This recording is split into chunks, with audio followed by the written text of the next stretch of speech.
do, ladies and gentlemen, I'm sorry to say, is admit my age. Not all the time, but some of the time, I have to accept the fact that, my close in vision isn't as it used to be. So, whenever I'm doing some close up work, I have to actually wear a pair of glasses. Now, probably it wouldn't hurt most people to be wearing glasses like this, but when I'm dealing with fine details all the time, it's become infinitely useful to be having some glasses which have got 3+ magnification. Oh my goodness, they're Coke bottles. But these particular magnification of glasses can really help out with those details. But you've got to take them off because I can't see beyond 5 feet with these things, and so you'll have me stumbling around. Now, I've got one other little issue that I need to deal with, and that is the sunlight that is about to start streaming through. So what I'll do is I'll grab my invisibility cloak, which you've seen before. This thing. So when the time comes, I will just drape this over the camera like so. And that means that the sunlight will no longer interfere. So that's probably how we're going to do it. But in the meantime, what have we got here? So there's 2 things that we're going to be performing. Actually 3. The first thing is I have to report that if you saw the last live stream, you will know that there may have been a few issues that occurred halfway through the live stream, i.e. Blood and water was flowing mingled down. So oddly enough, the finger that happened with is this one, which seems to be perfectly fine. This one, however, it's had a life of its own and it's become extremely painful. So I don't anticipate doing much cutting. There are a few opals that I want to cut. I'll show them. Can I show them? Yes, I can. They're just over here.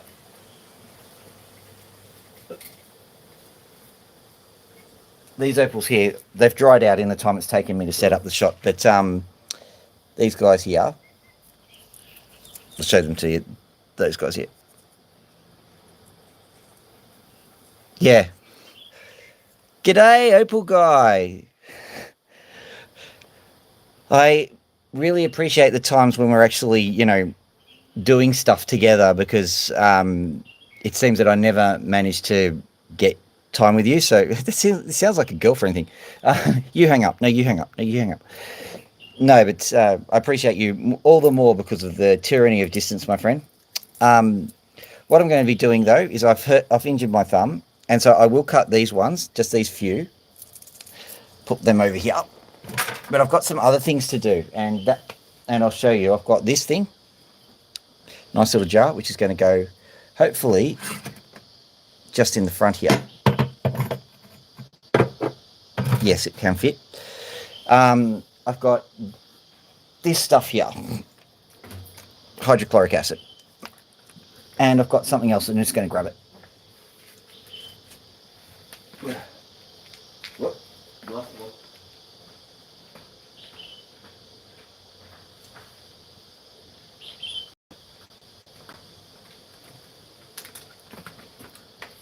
What I'm going to have to do in this instance is call it Mysterious Substance B.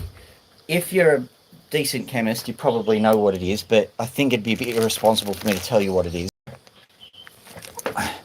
Just because doing this, you can actually make some pretty interesting chemicals, and I don't want to be responsible for hurting anybody.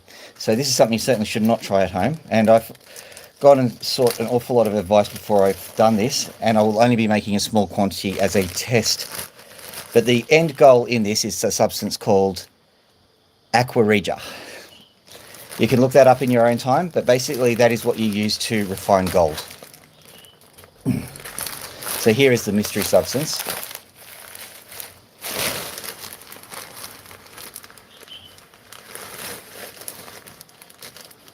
Oh, thank you, Opal guy. G'day, H. Hi, H. Yeah. Okay, so basically what I'm going to do is I'm going to just pour a very small amount of this in here. I kind of know the ratios, but I'm going to sort of dummy the ratios together.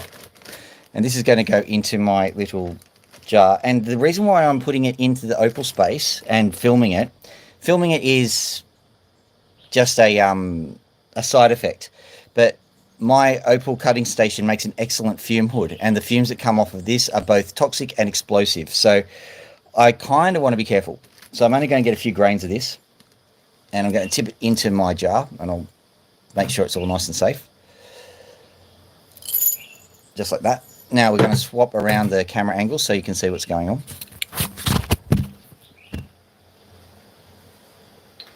Now this camera is in direct sunlight now, so I am going to have to put a cloth over the camera to stop it from overheating. I'm sorry about that.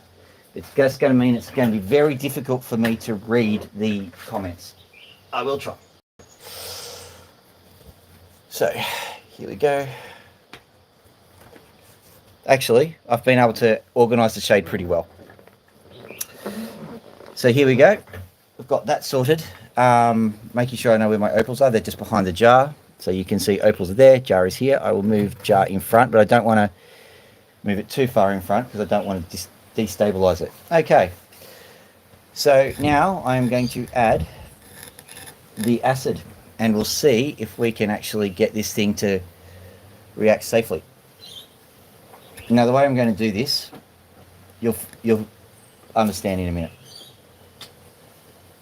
I had this, here it is. No, not that one. Can't use a metal container. I have to use, oh yeah, here it is. 5 seconds.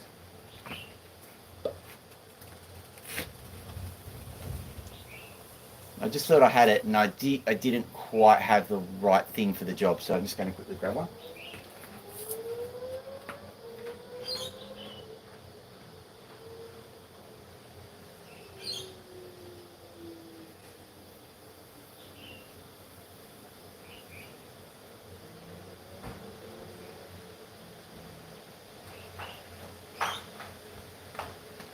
Right, I've come back. It's just a syringe.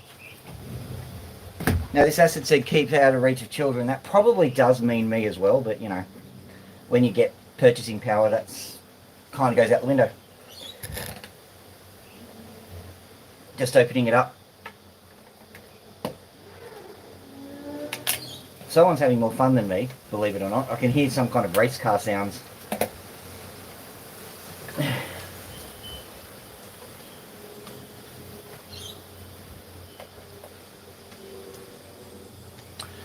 Okay, here we go.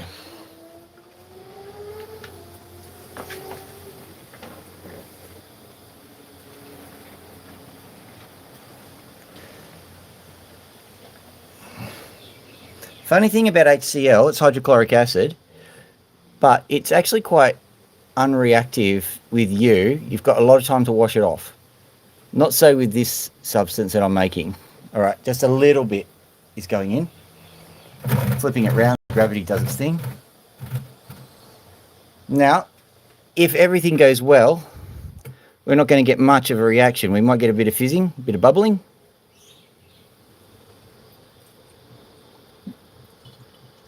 But I want to make sure that any gas that's produced stays confined. There we go.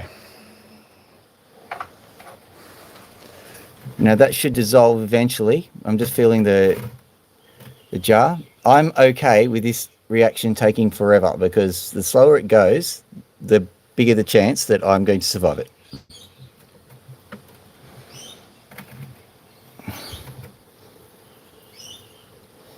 Okay, so this is the best news possible. What that good news is that it's extremely boring. So bad for TV, but very good for my health. So what I'm doing is I'm going to pop this behind and I will observe it every few minutes just to make sure everything's going well. I have gotten myself wet with the acid. I'm washing my hand immediately. Right. So that is done. What I can do is I can just simply point the camera. Hopefully you can see that. Because of the sunlight, I can't see very much, but you can see it. We'll check on it every now and then. So that's the way we're going to do things. All right. Now that we've got that out of the way, let's have a look at these guys. Now, the second thing that I'm going to point out is that I'm going to see how I go with this. I am not intending on spending the entire session this time round cutting opals because I've got other things planned, basically. I'm going to go and head over to the polishing station. We're going to start polishing some of these opals. It's a little bit disorganized. We had this thing called Christmas. By the way, Merry Christmas, all of those people in the United States.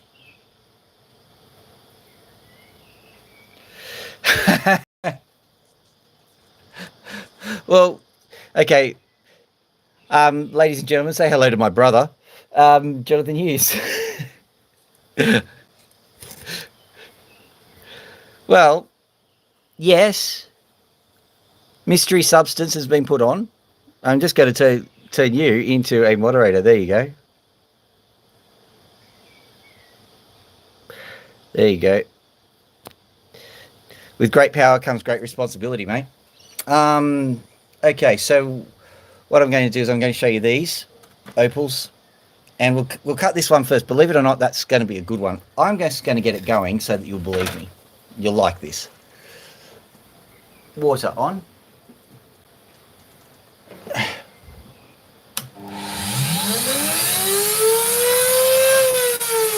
Just remember that I turned this up for reasons. I was cutting something else the other day, so I'm just going to have to turn it back down again. There we go. Better. Right, so here we go. Just so you know, this dressing that I put on my hand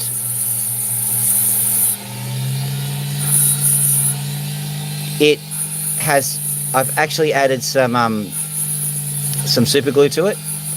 So hopefully that should exclude a lot of moisture. If it doesn't exclude a lot of moisture, this cutting session will be interrupted every now and then with me going, ow, ow, ow, ow, ow, ouchie, wouchies, ouchie, wouchie, because it'll hurt.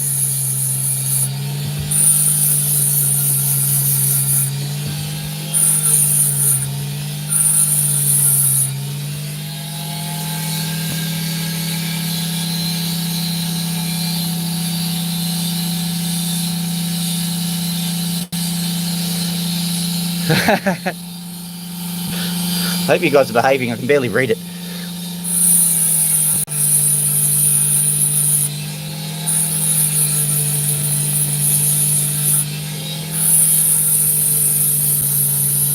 Basically, I feel like I'm some evil supervillain because I'm coming out from behind a little cloak here, which is protecting the phone from overheating, of course.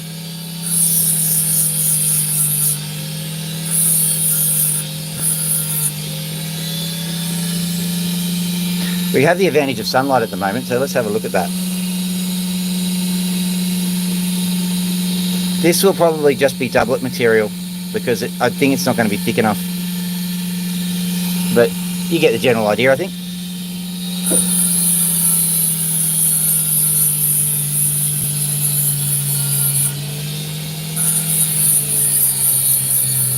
What I'm doing is I'm just exploring the rest of the stone because I'm wondering if there's anything else spectacular sitting within it. If there is, I will be very happy.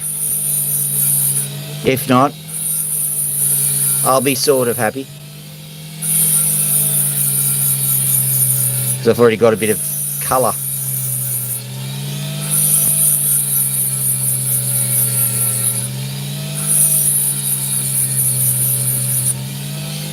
Ooh, there is something. Hang on, let's have a look at it. Oh, wow. Okay. Zooming in again. See if you can spot this. See if you can spot why I'm happy. Ah, camera angle strike again. There it is.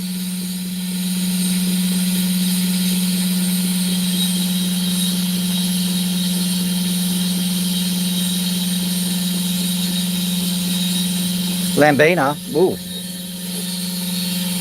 This could well be Lambina too, but like, if you like to watch it, that's fine by me. Actually, can you open two tabs and keep both of it open? Because that means you're supporting both him and me, even if you're only watching one.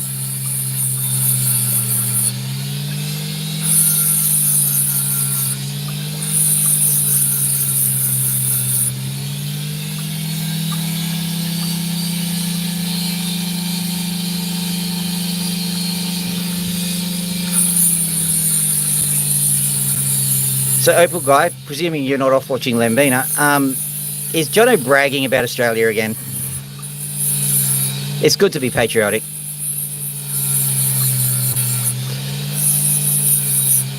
If a bit insufferable.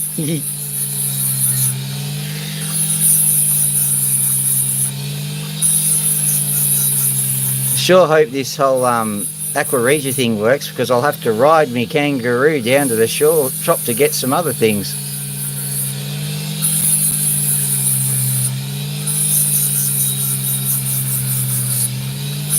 And then I'll have to throw a shrimp on the barbie.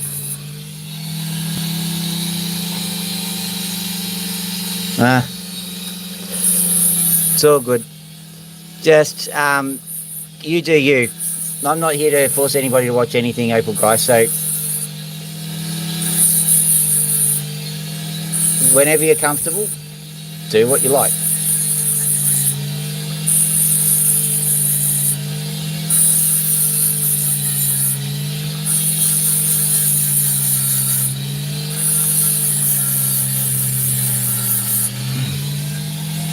Okay, my shadow is currently working wonders here.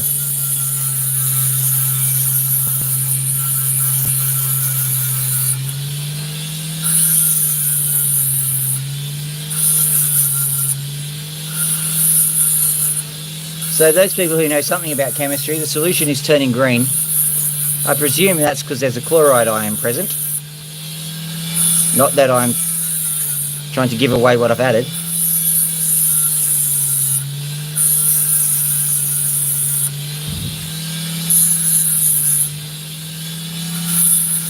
How do I put this cryptically? I want to make sure that nobody, especially from the United States, who is watching this, is tempted to look at the stuff that I'm making and go, I think I'm going to become an Oklahoma resident. If you know what I mean.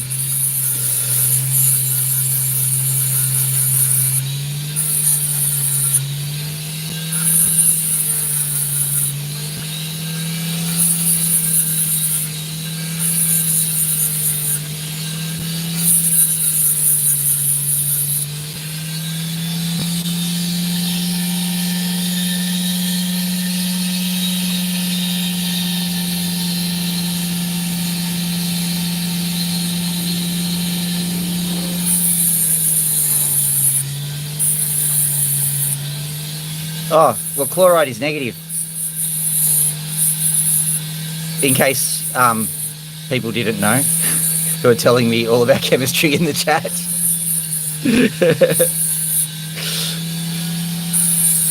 Don't worry, I'll tell you how it's all going. Hang on, just for some clarity's sake. There it is. Make what you will of that.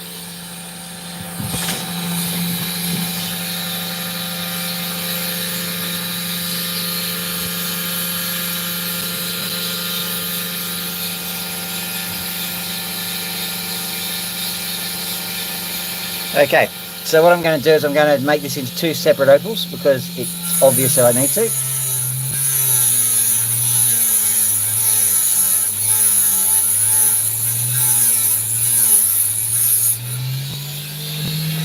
Jono, while you're there, subscribe to Don's channel, because, I mean the Opal guy, because you may as well, he won't irritate you too much.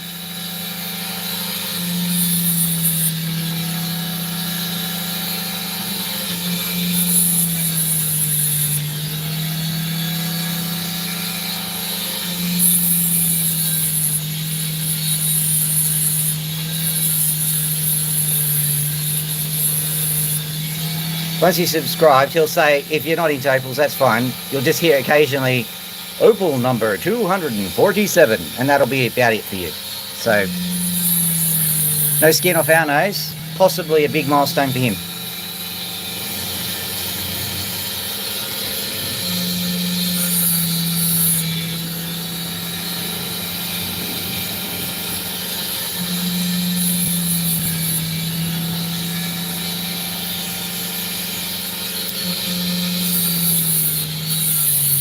This is most decidedly a doublet, so I'll show it to you once I've gotten all the randoms off it.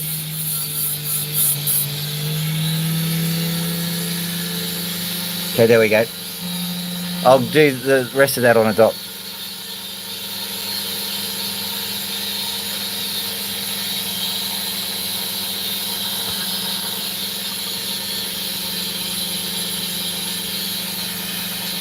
Opal Guy, when I'm doing the streaming, the average view length is, I think, 19 seconds. And that's actually good.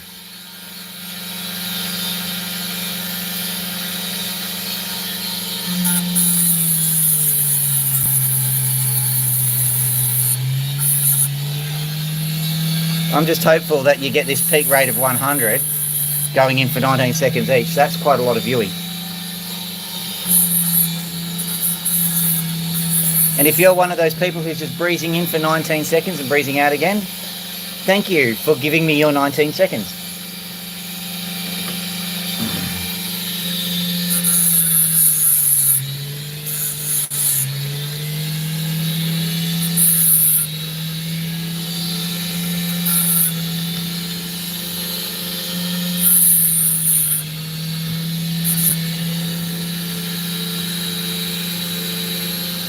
Okay, I'm going to try and angle this because I'm wondering how the colour is actually going with this. There is colour there, but even in direct sunlight, it's not that bright. Surprised you got to see it at all, to be honest. How's that going?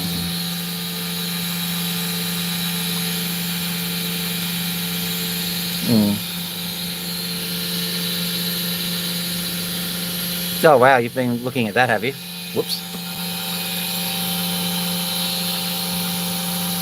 About there. Perfect. Out of curiosity, guys, there is the perfect angle to be setting this stream at. If you set the stream at a particular zoom, at a particular angle, then all of a sudden everything just shoots up to 100 views. I don't know why it looks that good in the thumbnails, but it must. There must be something that says, watch me, watch me, watch me please. If you get to that zoom level. Naturally, it's something like the zoom I'm showing you at the moment.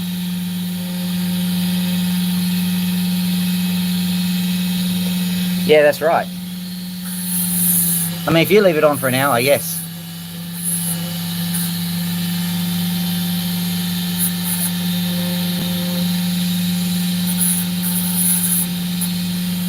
Right. It's sad that the star of the show is the camera angle, but you'll notice that I've zoomed out, it's gone up to 32. Go figure.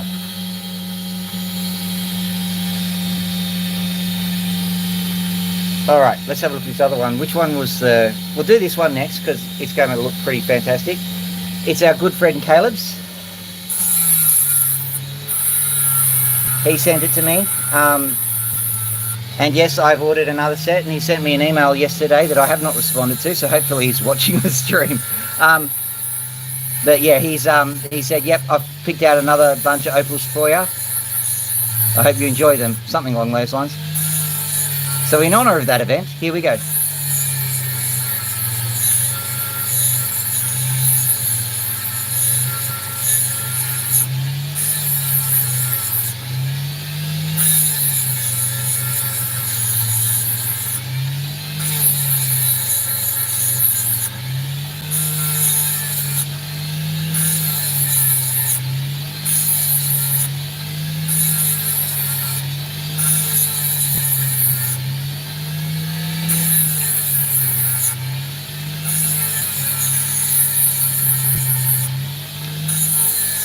Now, whilst we're doing this opal, I will just discuss a little bit of chemistry. I do apologise. That green solution should not be green. And I happen to know that there is an ion in there that's in with the nitric acid to make it that colour. And so what I need to do next is to mix something with it to precipitate out the calcium ions. And that substance is the amazingly dangerous chemical. Let me get the name for it again. Yes, sodium bicarbonate.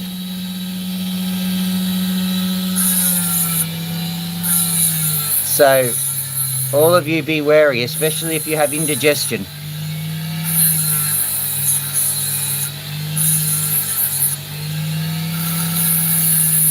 First things first, I'm going to allow the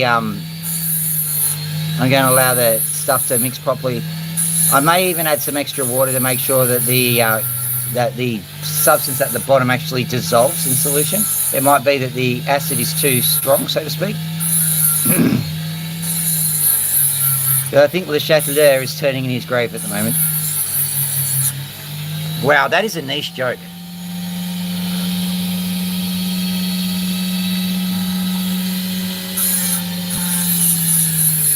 If anyone actually laughed at that joke, I salute you, sir or madam.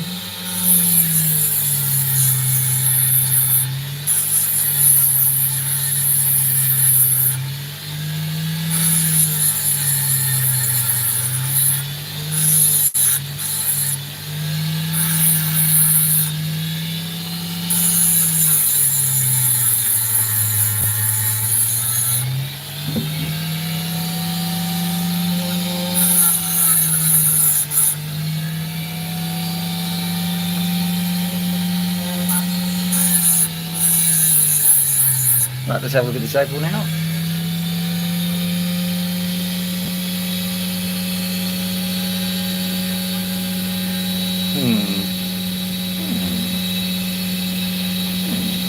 Alright. What I'm going to do is I'm going to short circuit this. I'll probably have to cut it like this anyway. So I'll cut it like this and see where if the colour bar reappears.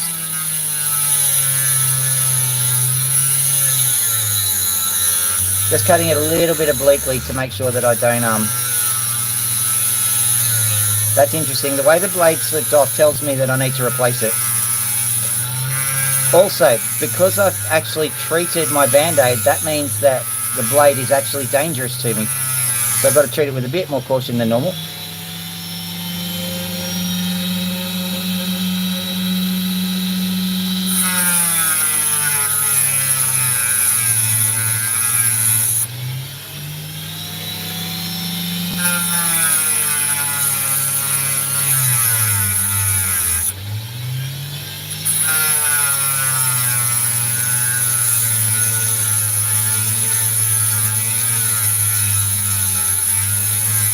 So to all those people tuning in from the United States, I'm going to be saying this several times for those people who actually are here for longer than 19 seconds.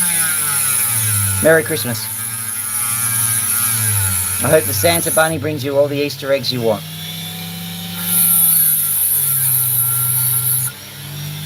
A very non-denominational Christmas to you.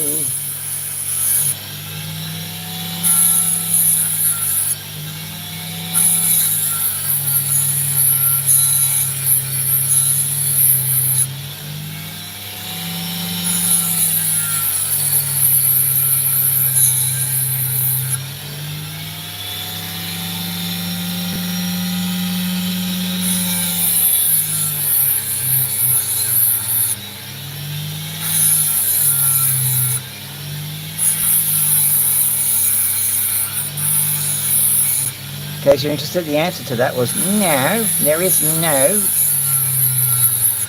colour bar here. Well, not that I can detect. Let me just have another look. None detected.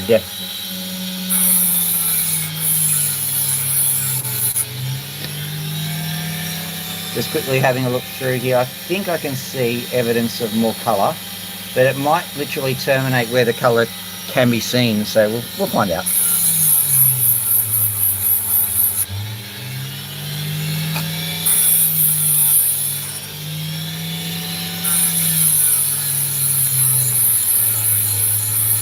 I'm cutting a bit into this one so that I can see what's going on.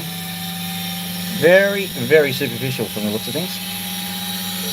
So I'm going to have to cut further because there's no point, you can't roll it in like this.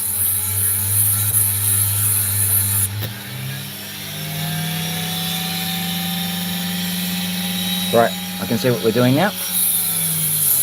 At the moment I'm just cutting to find the colour rather than cutting to shape or anything. We will get into shaping in a little while.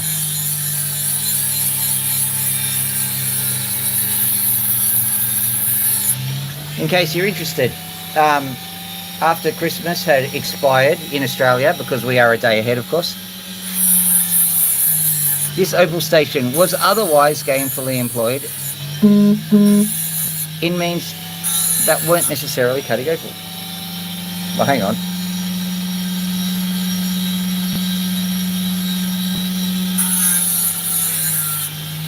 Jono sent me a message off the channel now. I'm reading it on my watch in case you happen to actually be on the channel. So I only got like 15 seconds of it, or 15 words of it.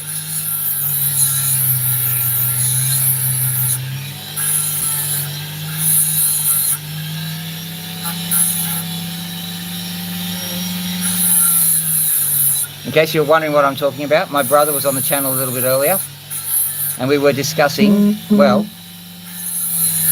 dangerous chemistry, which we're actually doing behind the opals, would you believe? Oh yes, there is a reason why I call this dangerous opals. But he was describing some of the more niche chemistry items that I'm not necessarily prepared to reveal.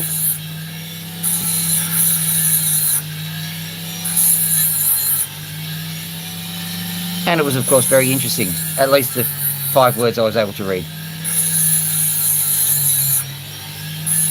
Can't touch my phone because my hand is wet.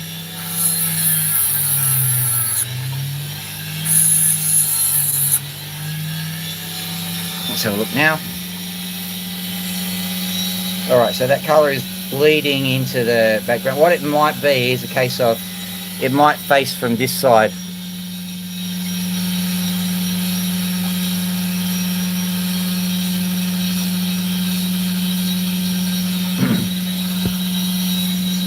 Oh no, you can have snow at 40 degrees, can't you, Opal guy? If I remember correctly, my toes were freezing off and it was 30 degrees.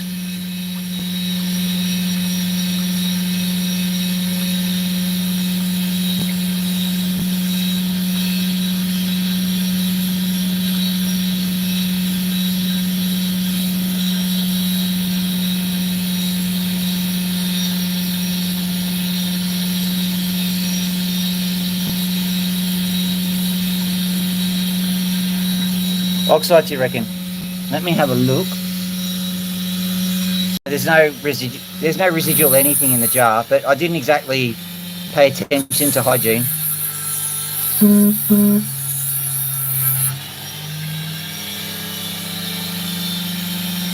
Hang on.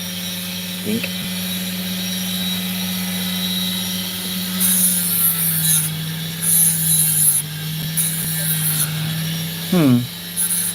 Alright, what I'm going to do is I'm going to assume that this is the facing part of the stone. So,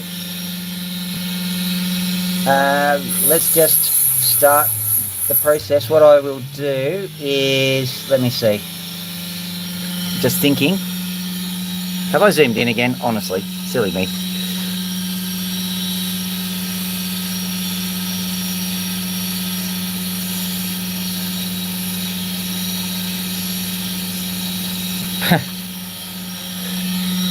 That's true. Wouldn't it be... Yeah, it'd be the higher the atmospheric pressure, the more condensation you would get. But I understand what you're saying. Or if that's what you were trying to say at all, Opal, maybe you had a different, way smarter point. That never happens.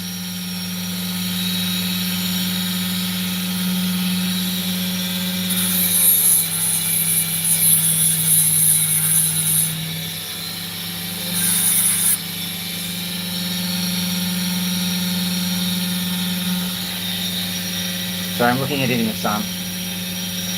What little sun there is now. Ooh, I think there's a crack there. Alright, let's just what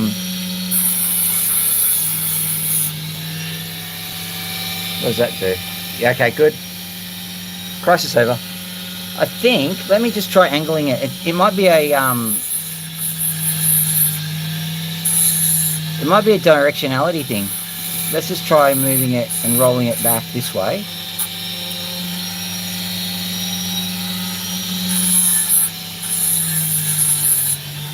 What does that do? No, I think it's actually, no, it's a simple opal. If we zoom in, we'll have a look here. You'll see that basically I've cut it and it stayed at the same level. So basically I have to kind of angle it like that and then angle like that, so to speak, to get the opal level straight.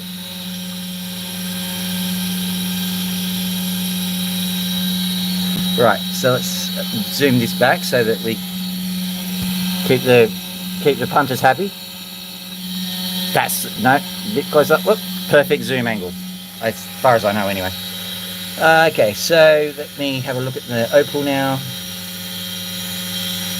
Right, so that corner's going.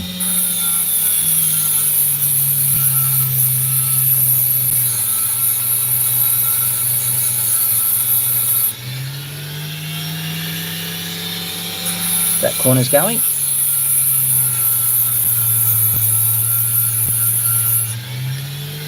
Basically, I'm cutting up to the...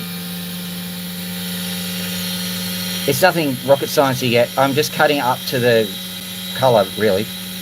So I just have to bring that in like so.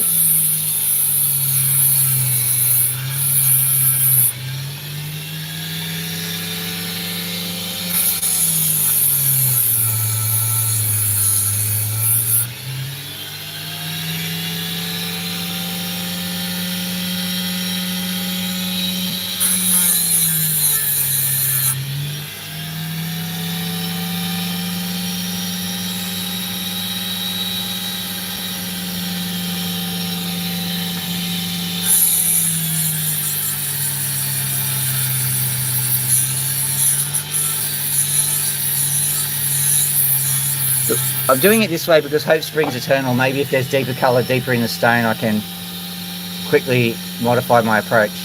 As a matter of fact, what I will do is I'll cut it here because I think there is some colour deeper in the stone, and I think it terminates around about here. So oddly enough, I might get a bigger stone from doing this.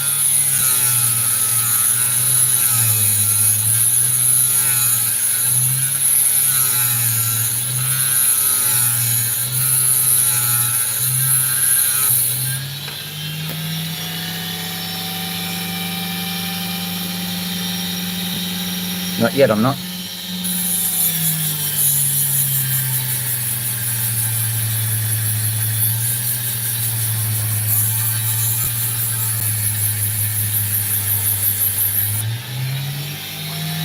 So here's something to consider, all you budding opal cutters. I've been looking at my finds in my rough pile. If you saw the stone that I started with, it was approximately this size, right? Now, let's have a look at the finishing size. We'll get the other piece out here, these two bits. So basically, we're looking at 10% of the volume, if that. Having said that, if you go and cut a smaller stone, let me see if I can even find one to demonstrate my point, because there should be a small one sitting in here somewhere. I won't cut it immediately because it will be a waste, well, not a waste of time, but I'm trying to do some other things. Just finding a small stone.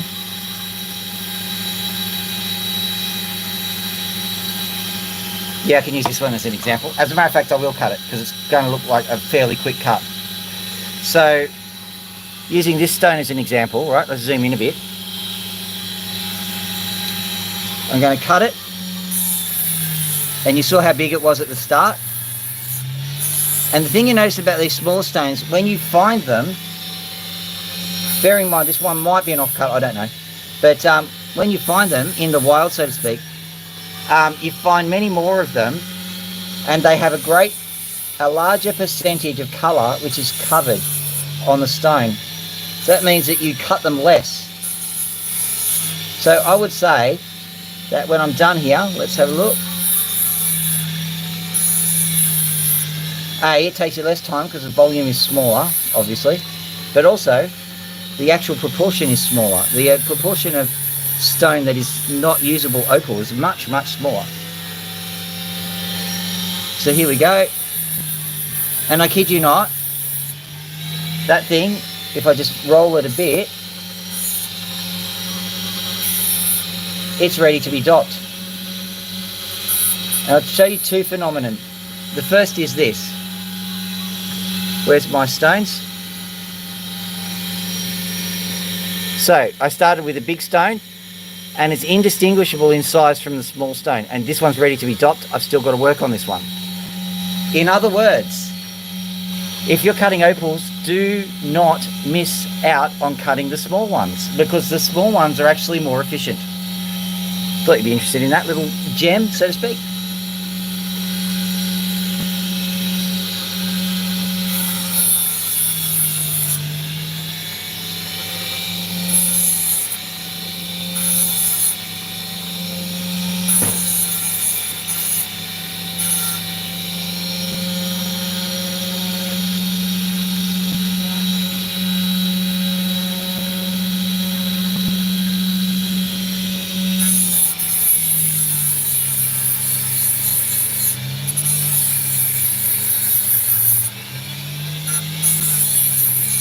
Have I got the zoom angle wrong again? I have, haven't I?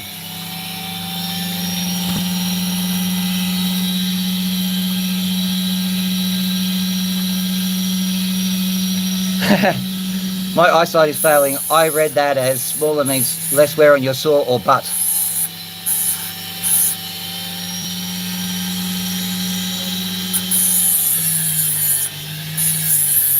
Actually, I'm not used to Americans being vulgar at all. Like, Australians, like, we include vulgarity in our general language, but Americans are way fucking more polite.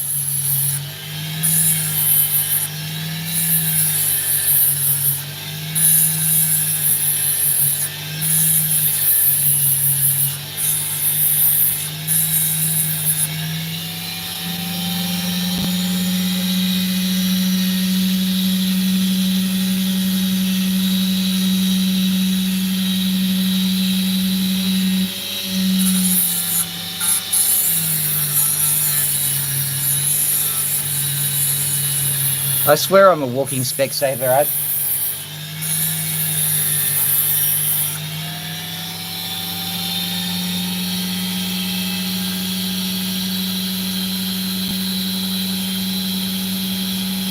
Yeah, fair enough. I know, and YouTube will remove the randomest of comments.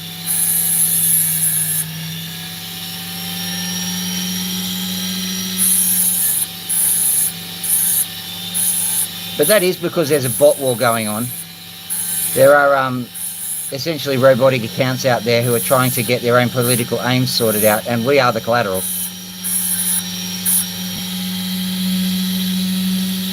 And in many ways, we are the target too. Not to go all conspiracy theorist on you.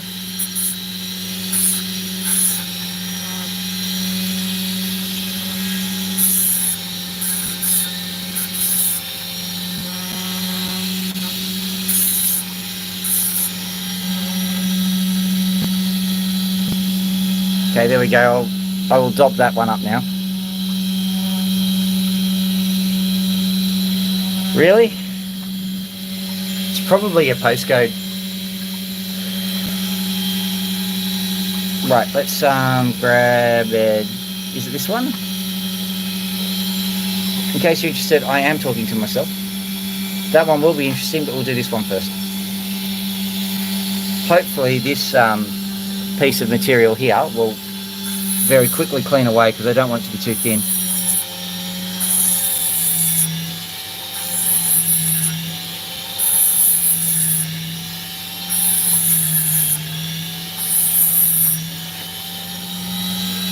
Oh, hello, Daphne.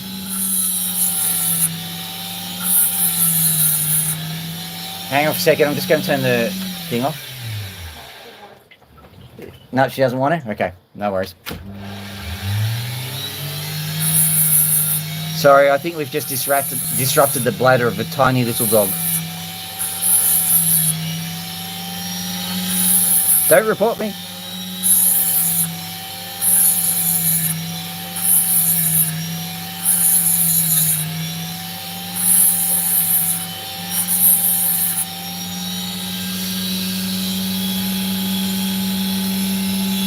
Yeah, I'm actually suspecting, Opal guy, that your nationality comes as a disadvantage when making online comments, if they can hear your accent, obviously.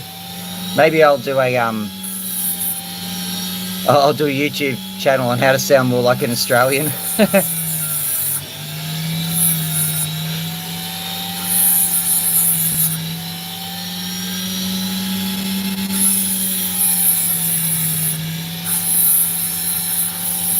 Isn't it interesting how one of the most famous speeches in America is, I have a dream that people will not judge me by the colour of my skin, but by the content of my character. And then in the end, the Yanks are the ones that get it the most.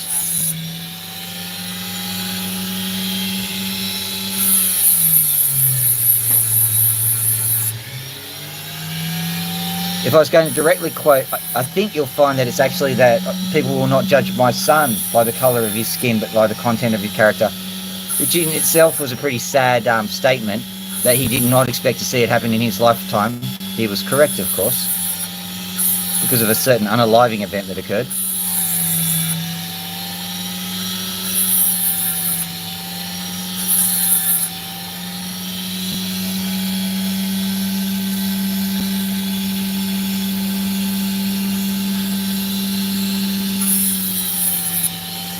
Isn't it interesting? Because like if someone actually tells you something that's true but harsh, they're not being nasty.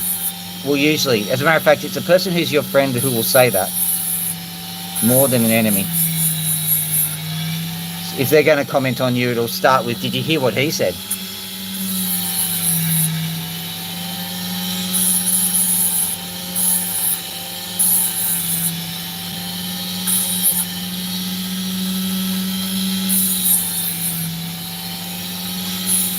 I agree with you on another level.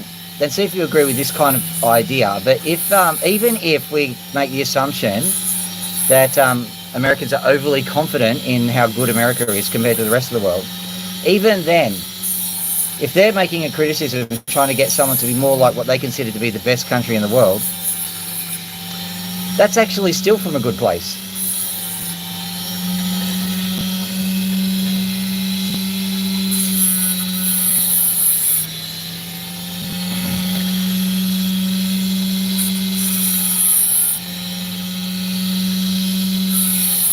Yeah, you can't criticise someone for just trying to help, even if it comes from a point of ignorance. So, yeah, all round thumbs up, I reckon.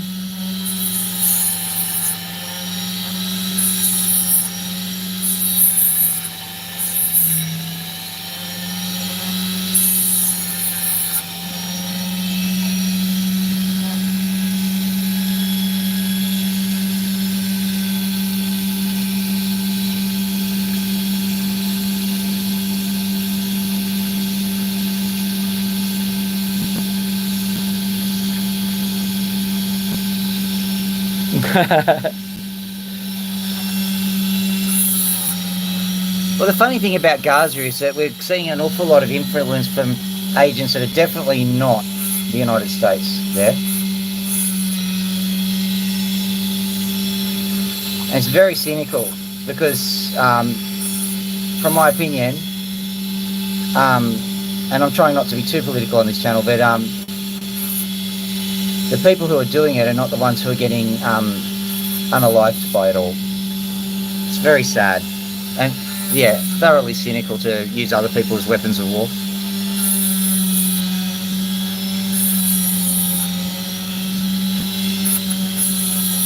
That got heavy, didn't it?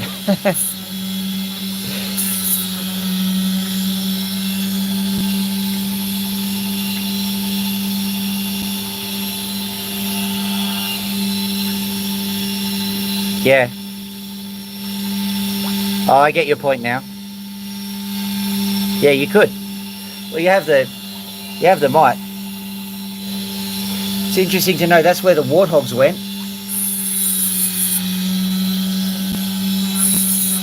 I personally like them just because they go brrr.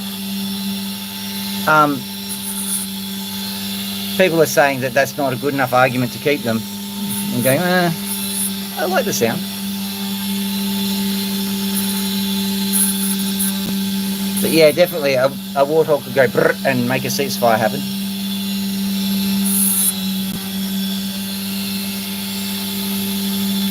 Look at that! Look at that opal. It's beautiful.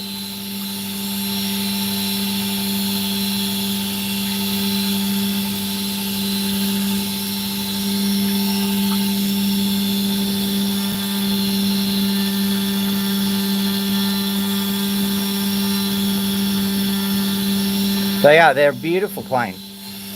At the very least, we can say they're a beautiful plane. They might be outdated or whatever else. Tell you what though, I heard the story of one of the pilots who was a female, who was badly, well, the machine was badly damaged. And it was after she'd done some activities, so she was certainly not anxious to land in the area where she had just done the activities. And the plane brought her home. When you heard about what she did to bring the plane home, you're going, wow, that's a tough girl. And then you go, oh, she's on the P&C committee of the school. Well, not crossing her.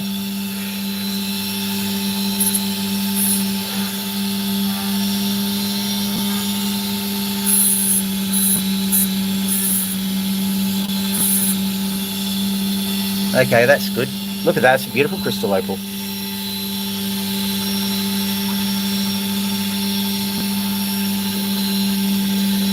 Yeah, I think the F-35 is trying to not get hit.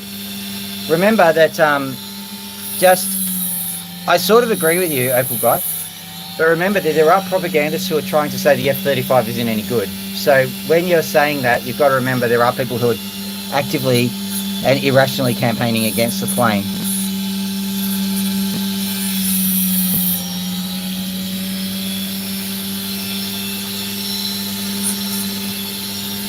Sorry, I had to get rid of some stuff underneath it. There you go. Nice little one. I'll dot that one up.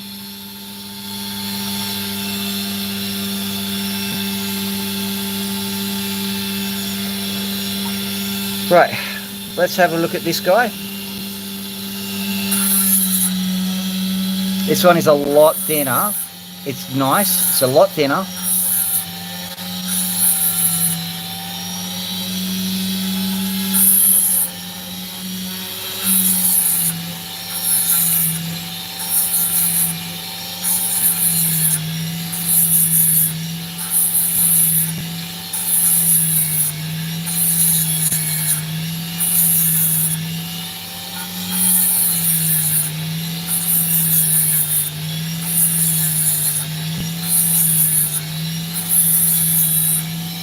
Whoa, sorry about that, guys.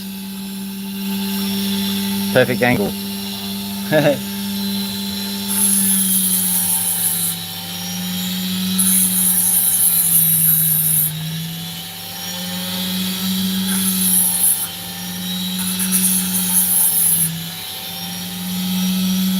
Can you see the opal?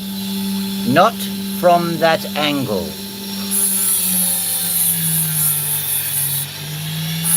Did you hear the story of Darth Sidious the Opal? Oh, it's Darth Plagius. You know what? We could go highly geological here and go Darth Plagioclase, which is kind of the pink and white stuff in granite.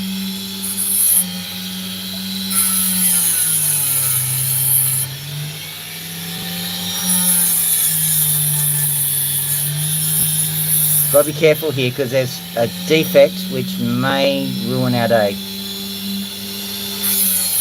Cut that down like that. There's a...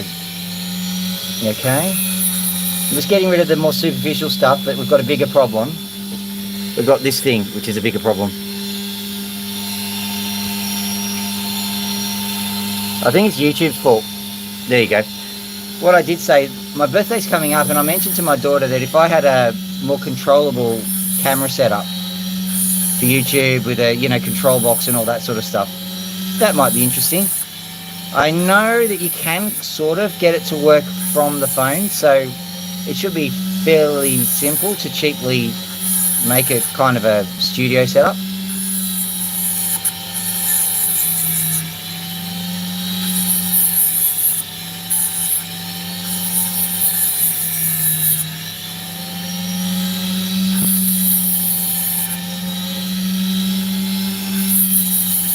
Okay, I'm getting rid of this black cloth now because I don't need it. Hey, caramba! Ha. I picked up something hot.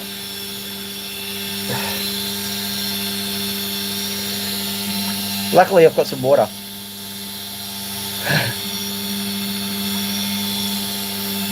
Yeah, well, you certainly would have seen that. You would laugh. Because I knew that was hot. Luckily, my hand was covered in water at the time.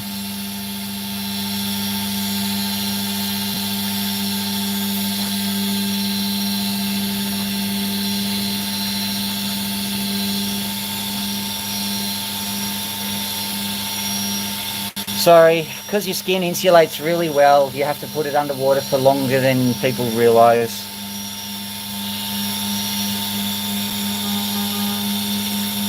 Okay, let's get back into it. As a side note, ladies and gentlemen, ouch.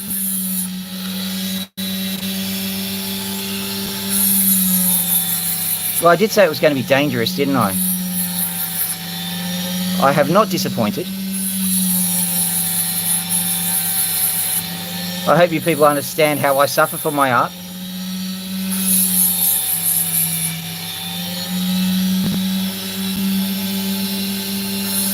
Now all that is over. Darth Silicus. Ha ha ha! I like it. But yeah, I just was not in the mood to laugh at the time.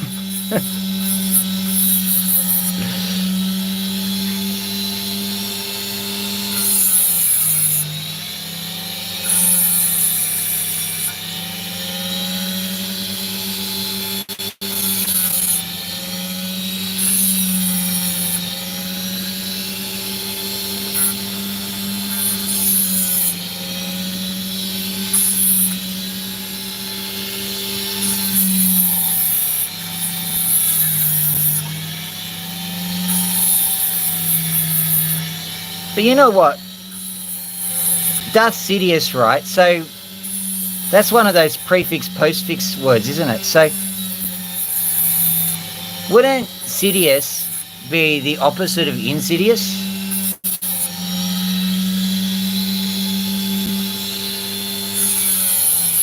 Or is it that, like that flammable, inflammable problem?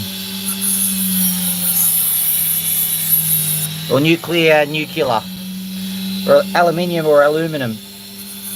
The Australian pronunciation is aluminium, but the Oxford Dictionary says both pronunciations are grammatically correct.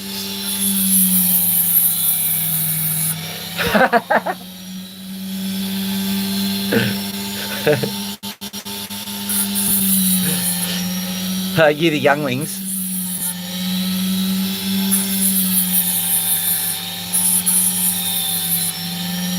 The good thing about cutting opals is that you're sitting there and your hand is constantly underwater whilst you're doing it. You can see the wrinkles forming from the hydrolysis. I think that's what you call it. Or hydrolysis.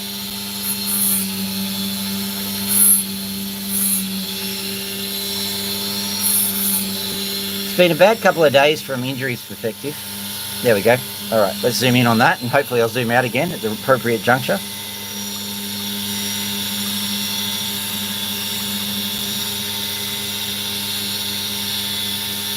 It's not really showing you very much opal, is it? It is there. Might have to be docked, but it's crystal. Ooh, that really did hurt a lot. Okay, this piece, I think is going to Darth seduce us, I think. Yeah, I'll cut that straight off, that bit. Hopefully without, injuring myself again.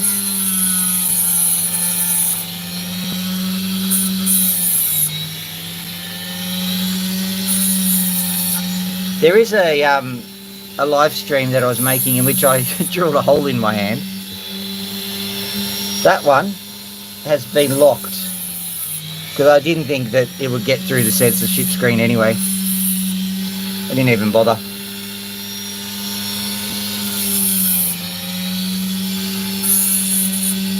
Isn't it funny? All the precautions you take with the acid to make sure that you're doing it safely, and then stupid things that I'm doing that injure myself anyway.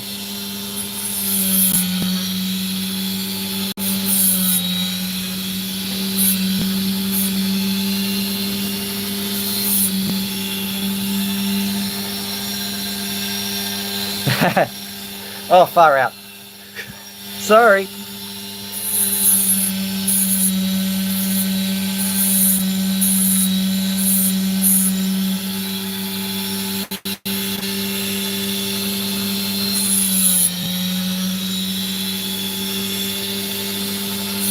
I think it's more of a case of stay on target, because it's really hard to stay focused on doing everything.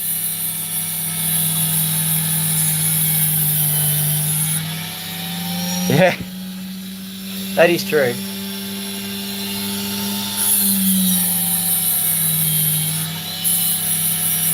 If I saw an infrared, I'd be able to better help my other my thumb.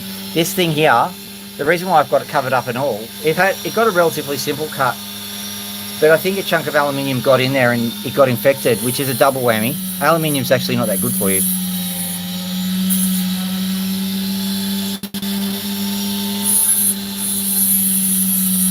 Once again, this started off as a much smaller stone than the previous one, and I would say it's lost approximately 50% of its volume, come up much better. So that's just explaining the whole preserve your small stones, because they actually do get you a bit of cashy cash. All right, zooming back. What a concept. What a concept. All right, just having a quick look. I might get one of my, I'll just take the top off this one, and then I'll grab some of my gambles.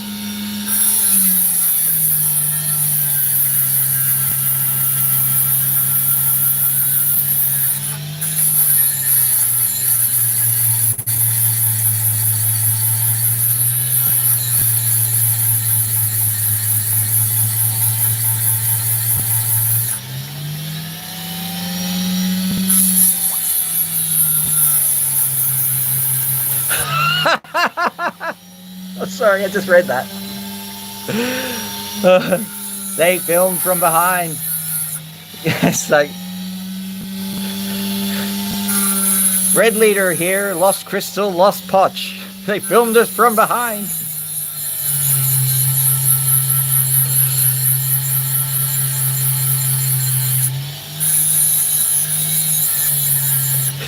Let go, Luke.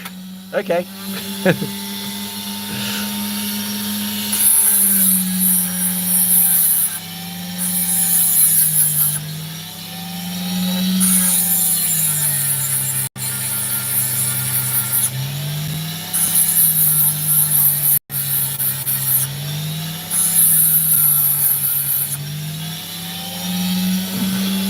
I suppose there's, swings and roundabouts, I think they say, because if you think about it, what I've done, hurt my other finger too. Like this setup very famously cost me like $7, which is probably $5 in US money.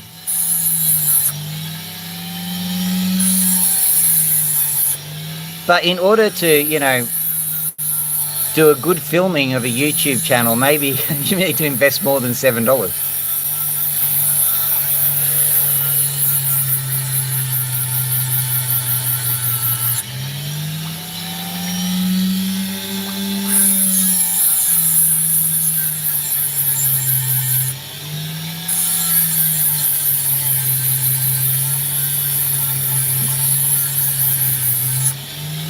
So maybe it's something like, don't be too proud of this technological terror you've constructed. The ability to cut an opal is insignificant to the power of the potch.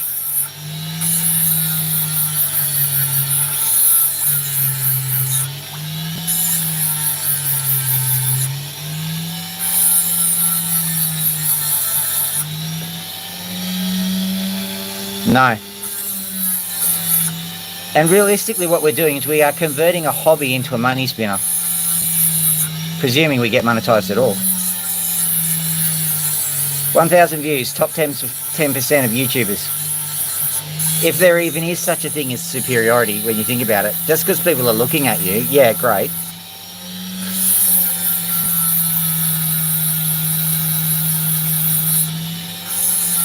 Yeah, I would presume so. I saw what you did. Well, obviously, I've actually watched a video of yours. There you go. What a glowing endorsement. I actually watched 10 stars. For more than 19 seconds.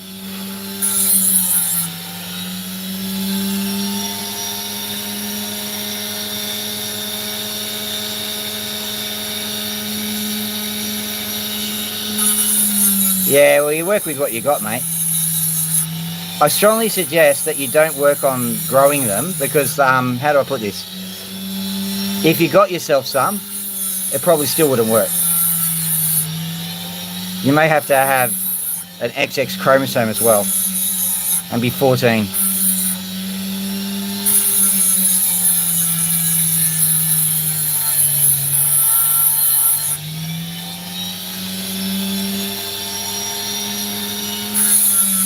It's all good. We're all adults here. Well, hopefully we are.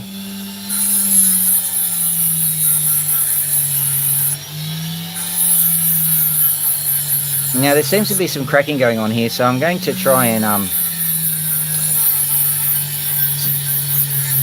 gonna pull it out and have a look in the sunlight.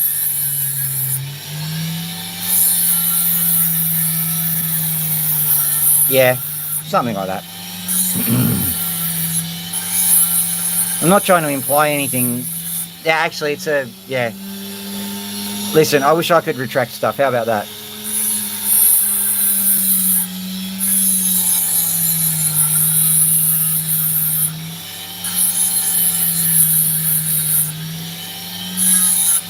But the good thing about it is that if you're actually just doing it on content that you enjoy, right, and other people are tuning in, I occasionally show my face, but, you know, if I was a hat full of monkeys, I don't think it would make much of a difference.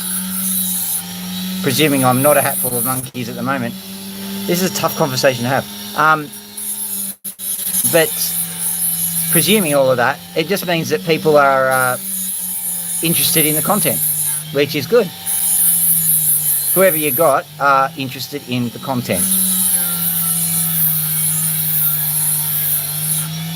Yeah. I didn't want to... That's not what I was trying to say.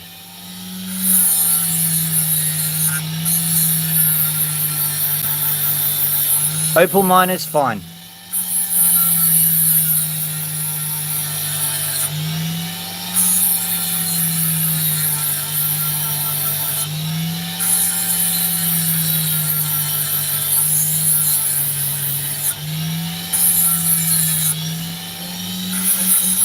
To clarify, if I might open my mouth to change feet, I was thinking into that kind of teeny bopper thing.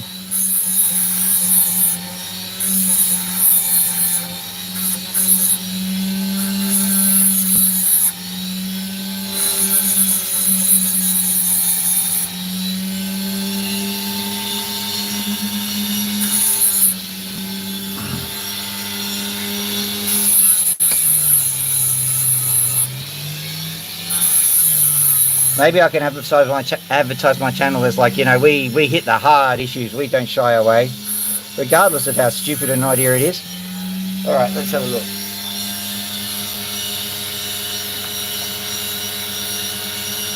Okay, I'm making an executive decision on this opal. It's probably not going to do any better. I'll zoom in so you can see it, but I don't think it's going to do that well. So I'm just going to stop and we'll move on to another opal from this particular set of opals. Just allowing some water to go in so we can have a look at them.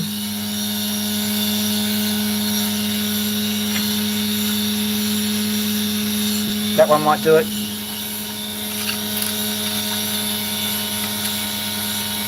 Have a look at those two. You can keep looking at them.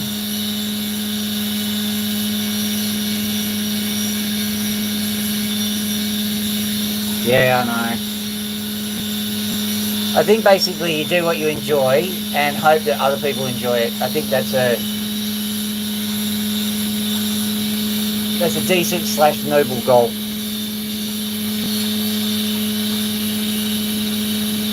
Alright, we'll do these ones first because they look a little bit interesting.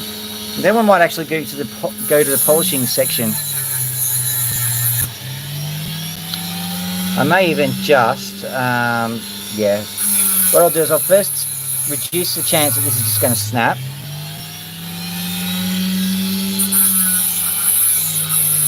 So I'm just getting rid of all of the sharp edges. At the moment it's a bit of a hopeless diamond.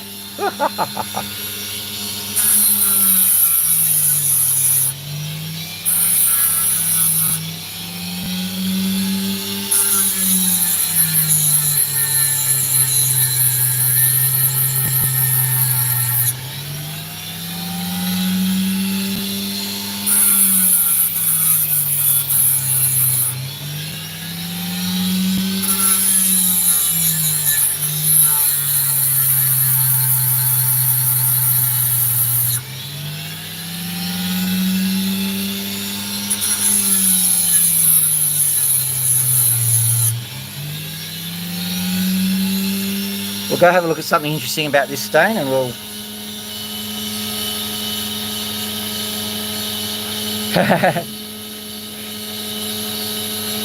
Ali, how you doing? I think you tuned in at the right time, because prior to that it was getting a little bit like, I need some help to bail myself out of the conversation. So zooming right in, we'll have a look. We can see some like lines and discolorations that are happening here, which is very interesting. Not that it'll amount to anything, but if I cut a line straight through here, and I might consider doing that, see where that crack is, we'll cut through there. We may get some colour, but if I went straight down right from the top of my finger here, we'd probably get one of what Pulitzer refers to as eye stones. So we'll see what we can do. First things first, let's cut through that line.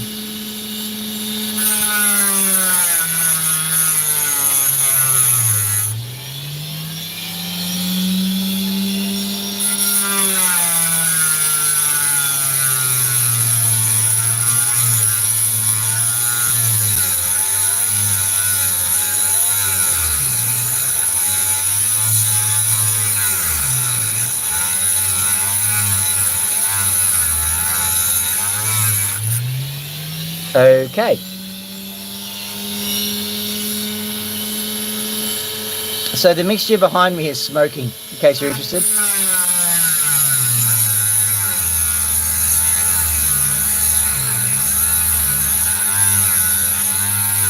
I think could be the hydrochloric acid that's in excess and the water that's getting into it. If that's happening, like, I am considering moving on to the second phase of the operation, which is not the birds just yet, but because my hand is injured. By the way, it's held up brilliantly. What I did was I got myself a largish band-aid, cut it into the correct size, and then doused it in super glue. And that has seemed to have a brilliant effect of keeping the entire works safe from any of the many things I tend to throw at my hands. Didn't protect me from burning my other fingers though. Well done me.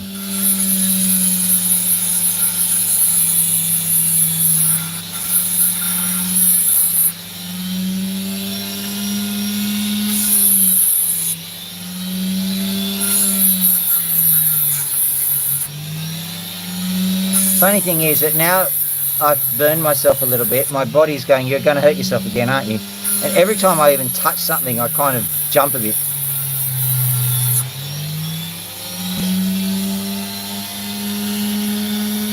Yeah, not quite. I put the band-aid on first, and then I super glued the edges and the top. So it'll be relatively easy to get off.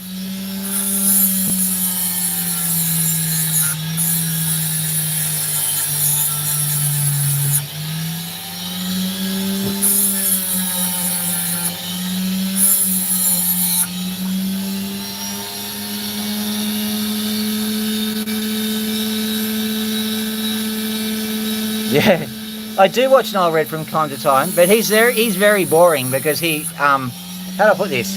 He does it safely. No, in all seriousness, I like his stuff, and he's helped me out because I had an alloy sitting in my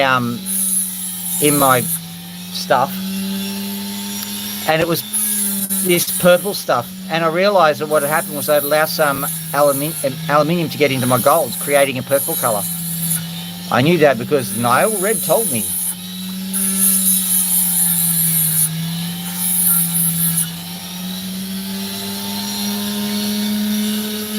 J for Genius has come to save my opals.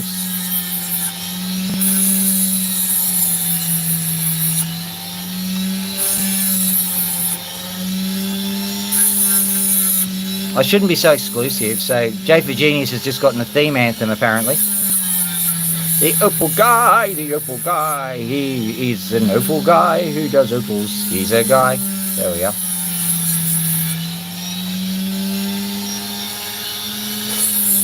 So, let me make sure, collaboration of curiosities. Collaboration, it's not a single aberration. It's not an aberration, and it's a curiosity. There you go. You like that one?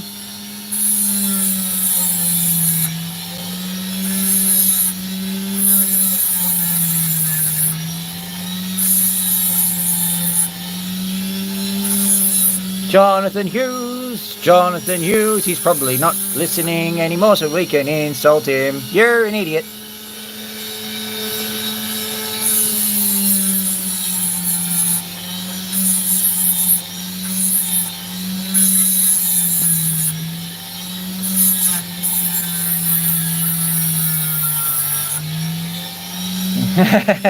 Thank you.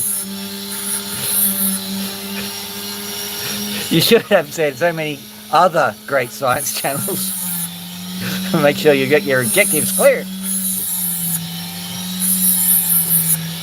Well, speaking of getting your objectives clear, this has been a wonderfully not good opal. So I think we're not going to waste any more time on that bad boy. Let's waste time on this bad boy.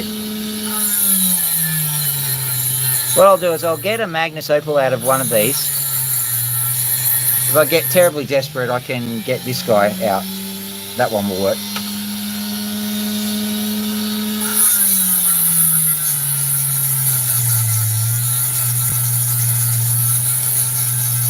Ah, yes. Don't tell me. We all watch the same crap, don't we?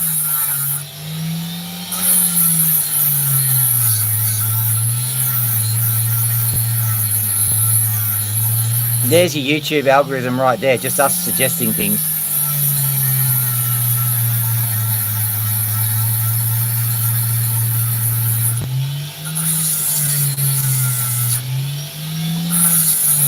Yeah, because I watch the hydraulic press channel as well.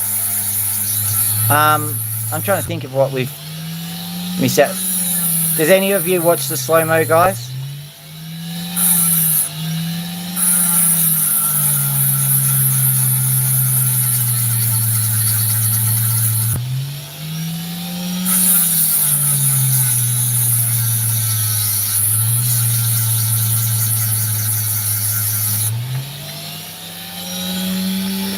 There it is.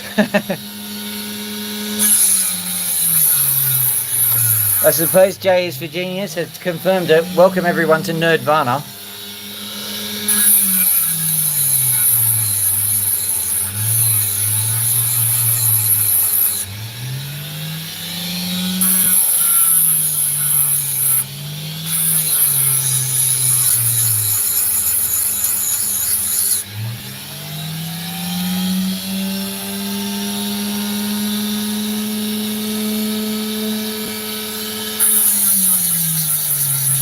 Okay, let's see if we can diverge a bit, because I'm a bit like my degree is actually. Would you believe I'm actually a qualified mapper? Anyway, there is something called map men, and I think you'd find that amusing if you find maps at all interesting.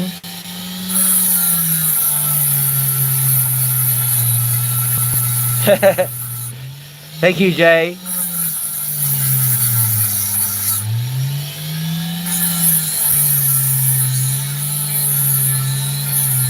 No, digital soil mapping, or DSM.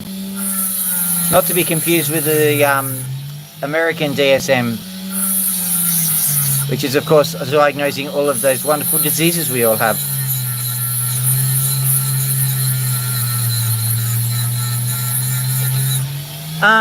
Okay, I know how to survey because that was in my degree. But more importantly, it sounds cooler than it is. You get all of your data and you put it into a raster, You put it into a raster, which is a multi-layered digital file. If you think about the way that this image is getting to you, there's a lot of electrons and waves flying around first. But at the end of it, you have a digital file, which is R, G, and B on a pixel, right? Think about the fact that red, green, and blue is essentially stacked onto the same spot. When you have a file which stacks data like that, it's called a raster. And you don't just have to have RGB, you can have all sorts of things like elevation, you know, those isobars. You can have precipitation, pressure, pH, depth, all the things.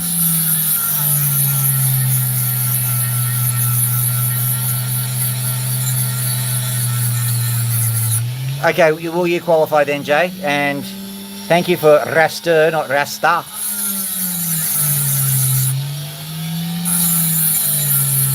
Probably the various accents we all have will invalidate any of that anyway. How do you pronounce it? Gee golly, Sarge, I don't know. I very much think that we need to shoot with AK-47.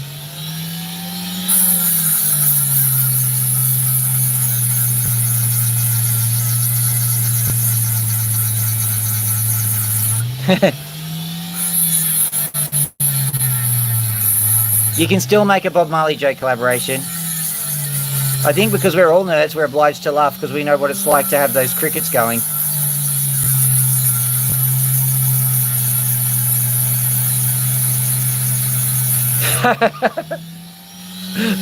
Ah, dear. Opal guy beat you to it.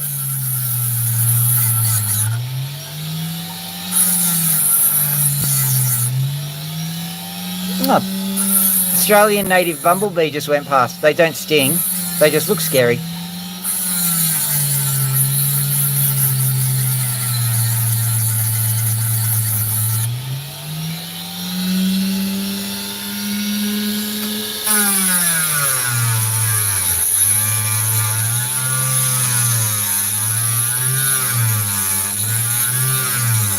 It may come as a surprise to you, but I've decided to slice this opal.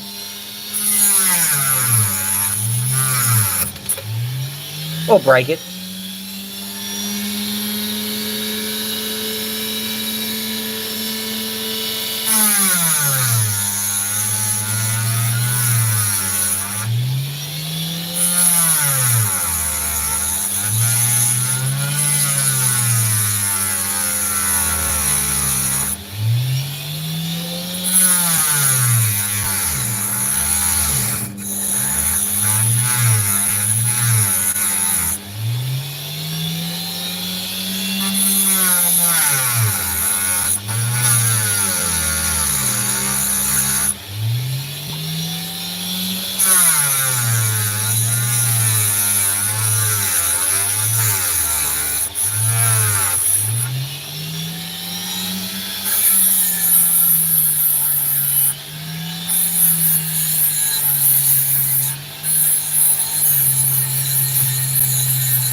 Yeah, there are a few helpful species around. We've got soldier flies as well.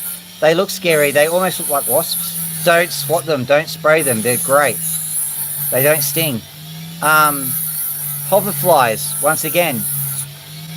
I think you probably know what they are from just me calling them hoverflies.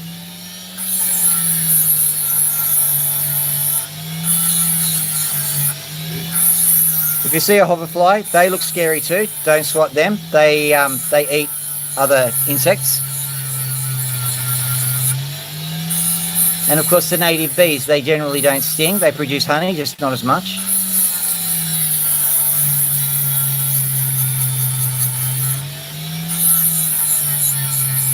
Is that because you've seen too many stories in your press about killer hornets?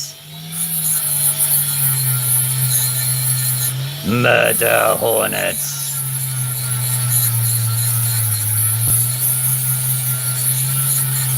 Yeah, I saw a murder hornet the other day. Guess what? It didn't murder me. I let it alone. It left me alone. We were fine.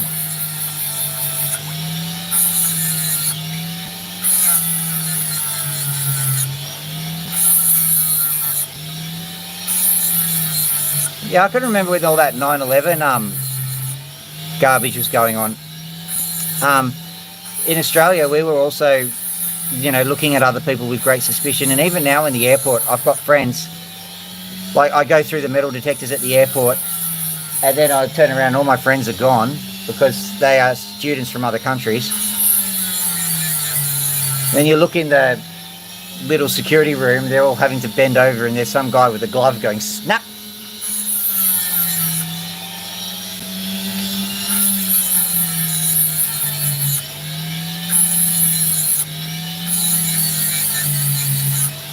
I don't know where I was going with that, so I'm glad you got that story.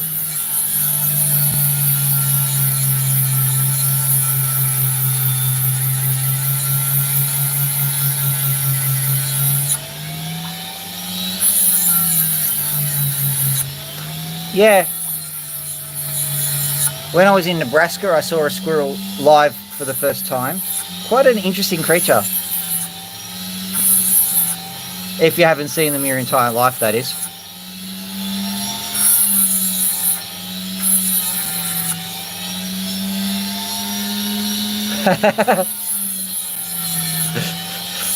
Would you believe that's what my father does?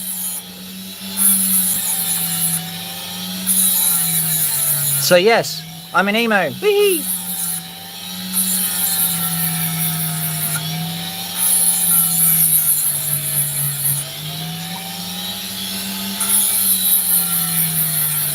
Well, I cut myself enough, don't I? Ugh.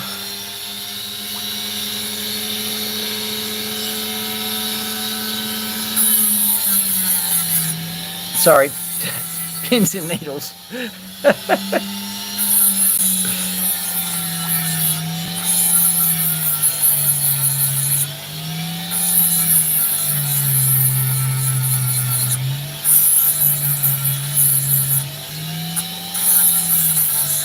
So, do you think that this is worth what I've done? Probably not. I'm going to give it one more try with some of this other stuff before I'm just going to get angry, get disgusted, and, you know, be an angry old man. Oh, when I was your age, young whippersnapper, I didn't do anything like that. If I cut myself while cutting an opal, I just wouldn't complain. I'd keep going. As a matter of fact, I'd continue to cut the thumb off. That's what we did back then. We were happy. And I don't know where I was going with that either. Sun's getting to me. Right, so these aren't doing much, so I'm going to put them down. That's what happens when you get gamble rough, of course. You're kind of, well, prepared to be shocked, but gambling. Alright, we'll try these two, and then we're done.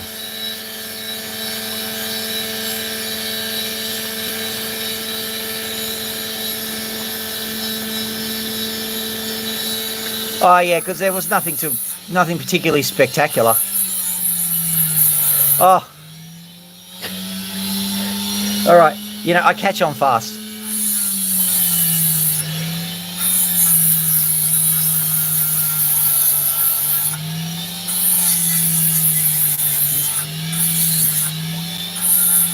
I'm sorry that I didn't give you a look. It was not particularly amazing.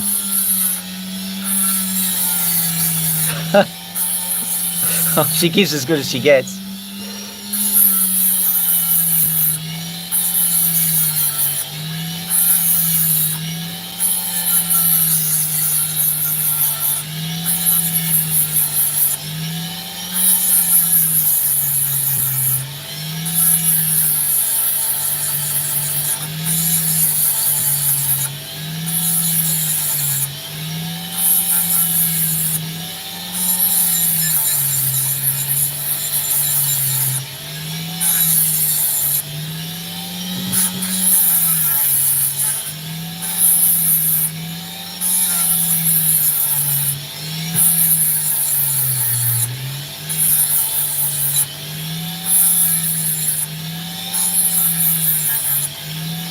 My hand has held up remarkably well.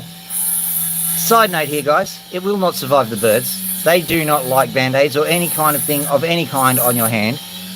They go, that is clearly not supposed to be there. I am going to remove it somehow.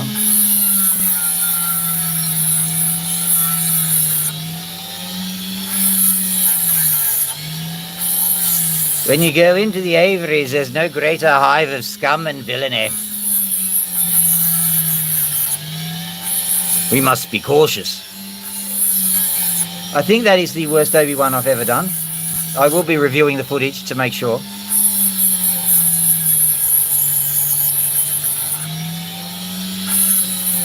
Hello there. Yes, I can still do it.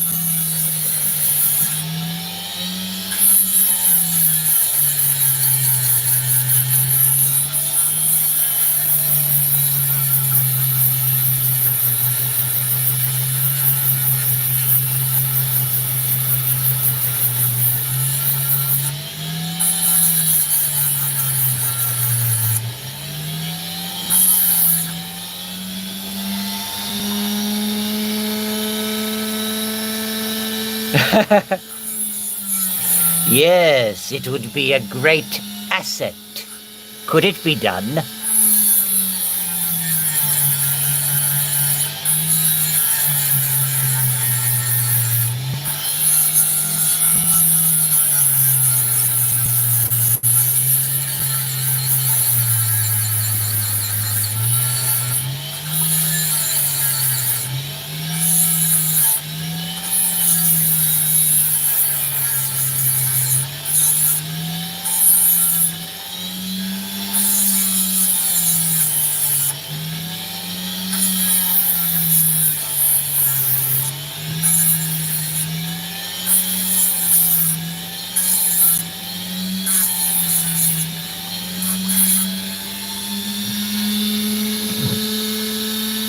Okay, I'm gonna have to cut through that.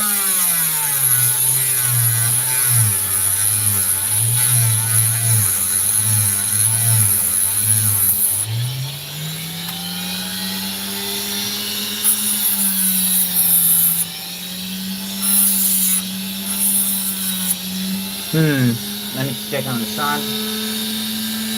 Nothing again. Collaboration's having a lot of fun with today. Alright, so this little one's not worth worrying about. Now let me get you something. So,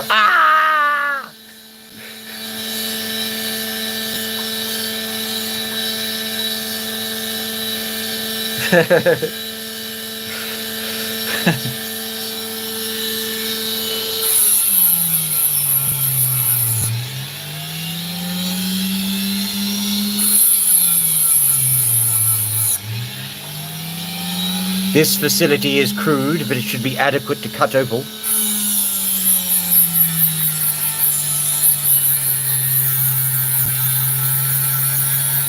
Ah!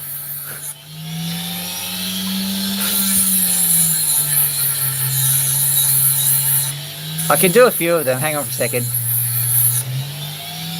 Let me show you. Look. Alright. So, if we zoom in, you see this Opal is... okay, well,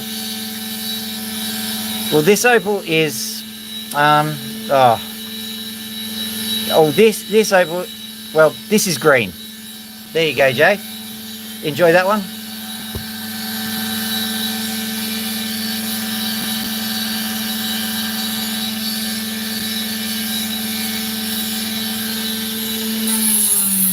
Yeah, I've got to wait for the crickets to go away now.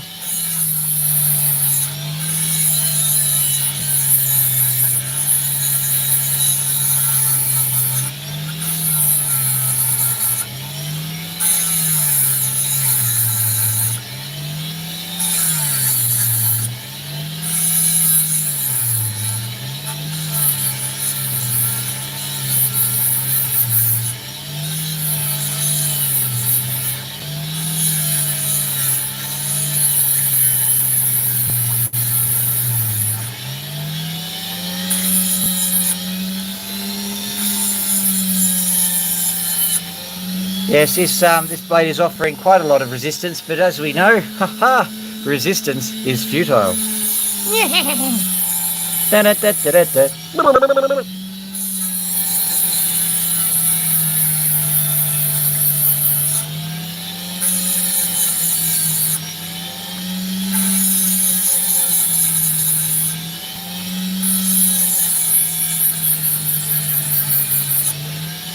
You know what the Borg are? They are more machine now than man, twisted and evil.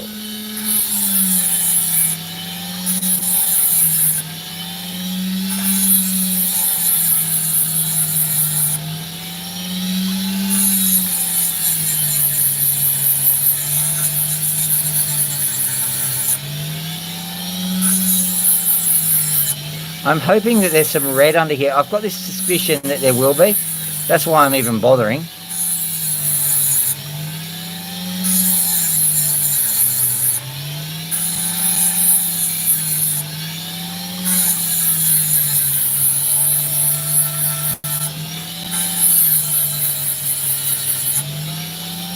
It's like red 5 standing by.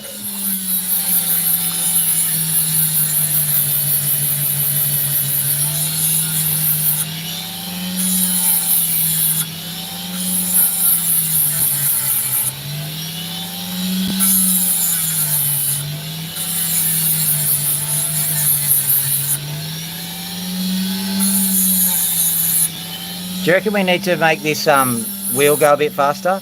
Scotty, what do you think? I can't give you any more, Captain.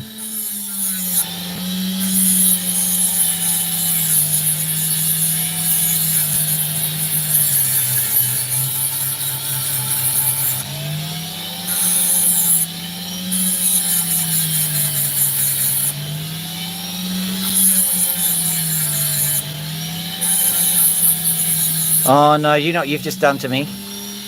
There's this song that's going into my head now. Can you guess? Star trekking across the universe. Ah! On the Starship Enterprise under Captain Kirk. Star trekking across the universe. So they're going forward, still can't find reverse.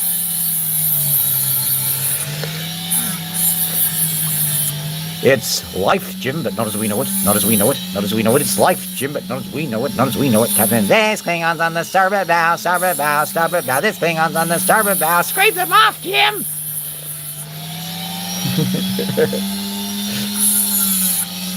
You can't change the laws of physics. Laws of physics, laws of physics. Can't change the laws of physics, laws of physics, Jim. Oh, we come in peace, shoot to kill, shoot to kill, shoot to kill. We come in peace, shoot to kill. Scotty, beam me up.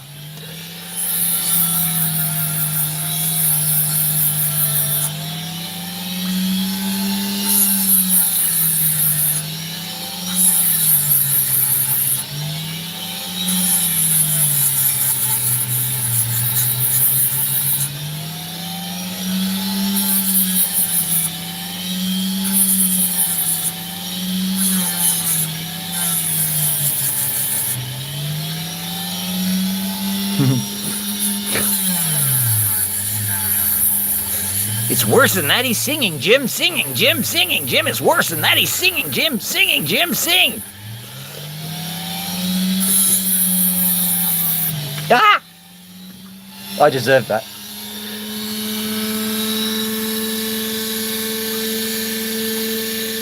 Ah! Oh dear. It's a trap. Okay.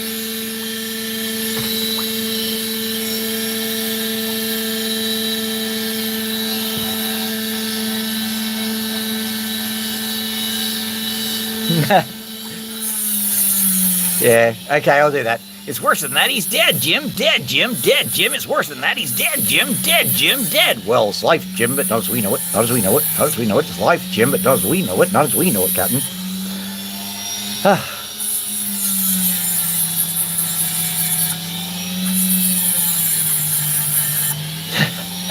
It's like Jim, but not as we know it. Not as we know it. Not as we know it. It's like Jim, but not as we know it. Press the like, guys.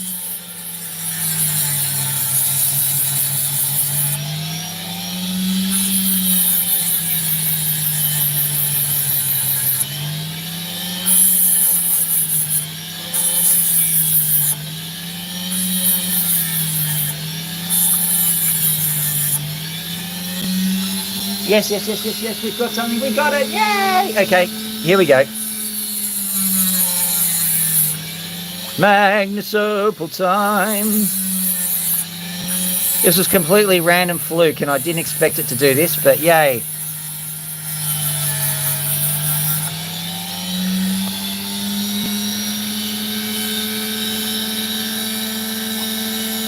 Oh, what was the other one? It wasn't Bohemian Rhapsody. What was it? It was Lucy in the Sky with Diamonds. Man, that's amazing. Hello, Walter.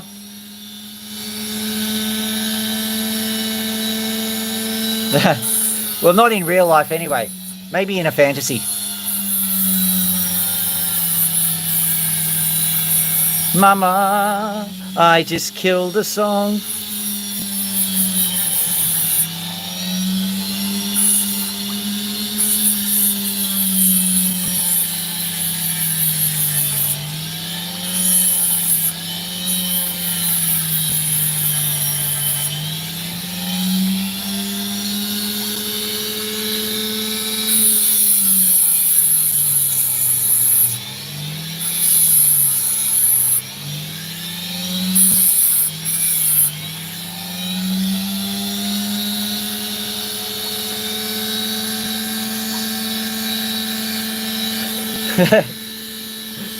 I think the problem is collaboration, or Adele, as I like to call you. Yes, I found your secret identity. Um,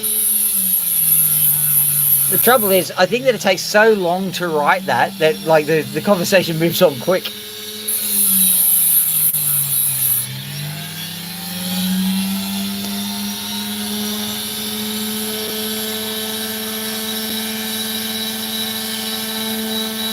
Last for me.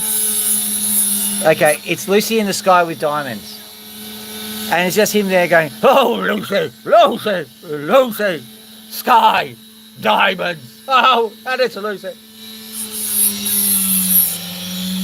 It's like, it is the closest thing you can consider to be the audio version of a train wreck.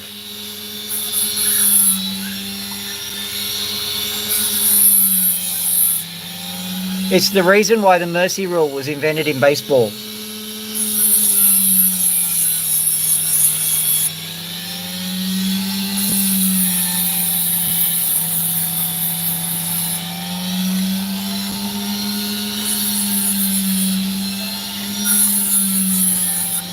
You really don't want to look it up.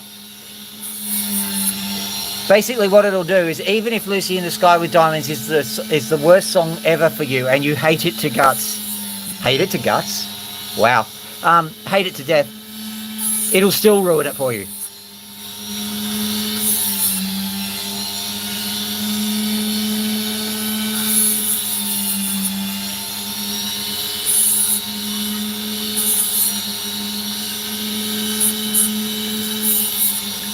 It's the sort of thing that invents new emotions.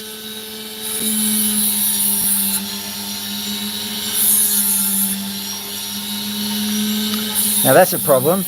We've just encountered a flaw in the Opal. Hopefully it won't be too bad.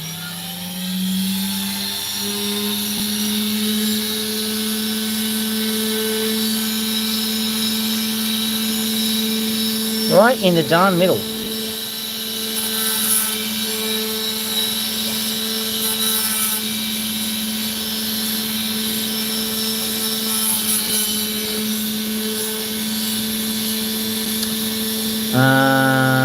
Which is the best? That way. See ya.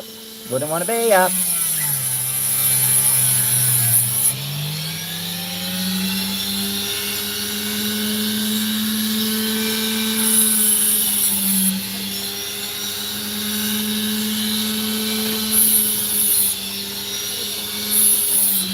Hang on. Trying to encourage a dog out at the moment. Yay! Congratulations. All right. There you are, Daphne. Congratulations. Now I'm going to turn away before... Okay, there we go. We're just going to wait. Are you joking? No, you're not kidding, because you literally said you're not kidding.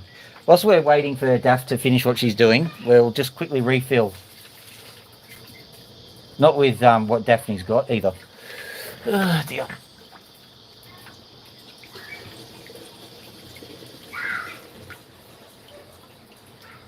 Yeah.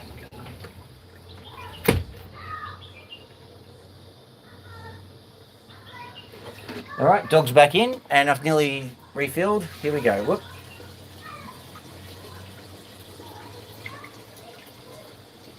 There we go. Right, perfect. Back in we go. By the way, here's an opal. Okay, so that one is not good enough to be Magnus Opal because it just literally at the last moment became horrible. Well, it didn't become horrible. I had to cut it in half. So we'll try and find another one. That's so annoying.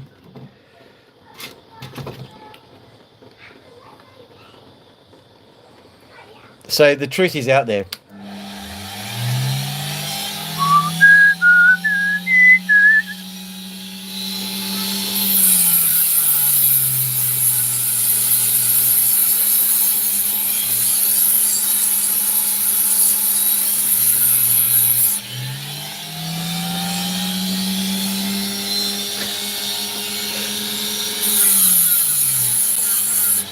I find this concept highly illogical.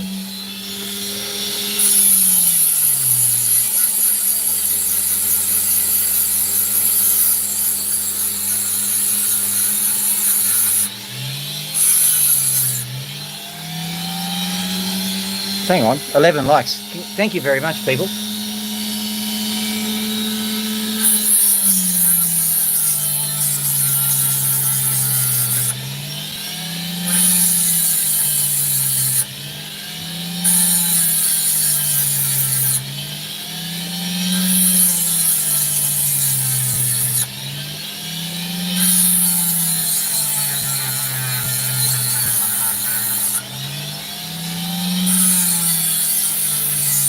Okay, Adele, did you just... Okay.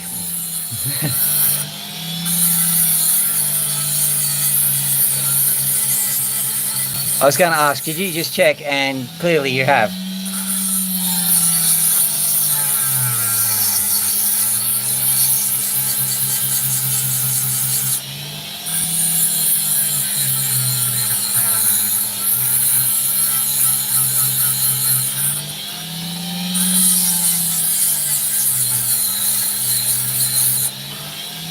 Do the other side to see if there's anything worth doing, because I'm thinking I'm seeing some colour, but I don't know.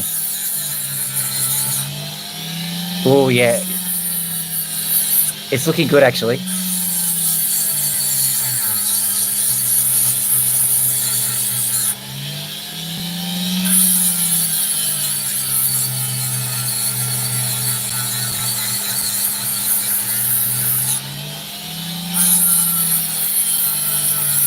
I hear that Russell Crowe has a band, I think it's 40 Odd Foot of Grunt. I've never heard it, but I'm suspecting that there's a reason why people do movies and not songs.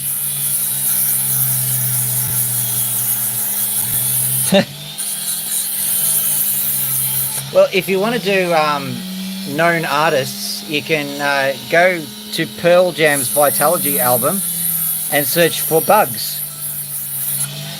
That one's rather interesting.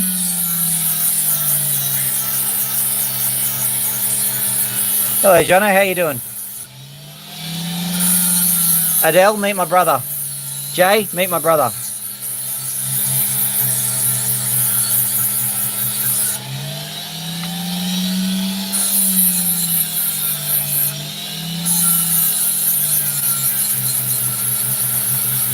There's no judgment here, Jono, but if you weren't on for the last 20 minutes, we've been doing Star Trek, Star Wars quotes, and also really, really bad songs. We've covered William Shatner and his beautiful rendition of Lucy in the Sky with Diamonds. Allegedly, he also did Bohemian Rhapsody.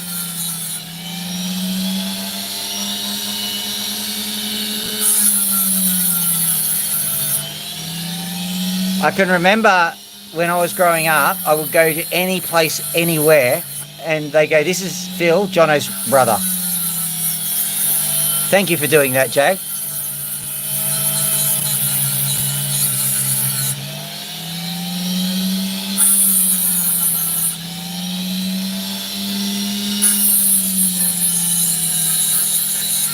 Not that I resent it or anything.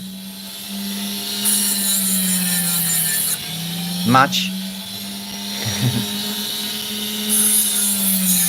I was the younger brother, Adele. And Jono, Collaboration of Curiosities, her real name is Adele.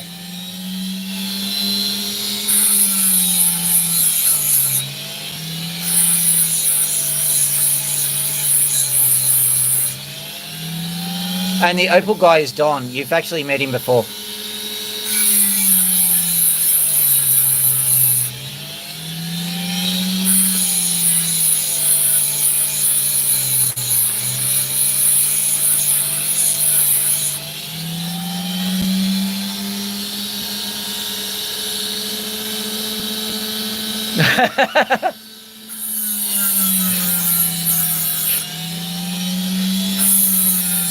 So what are you going to do? Are you going to trick me? I don't think he's dumb.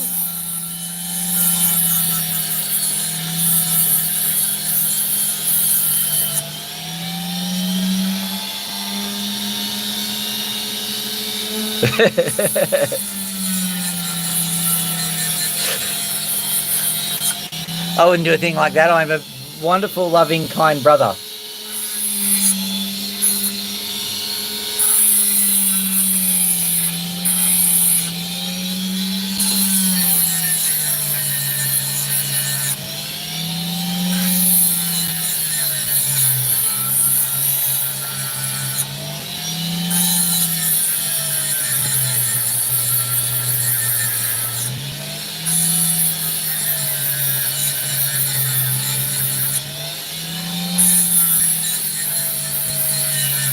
Now, Jono, whilst you're here, I think we're not going to get a Magnus Opal this time around, so we'll have a look and see what this is doing. But while you're here, actually, I'll quickly cut this one. I reckon this will be a 5-second win or lose or draw. Let's go. Come on in, spinner.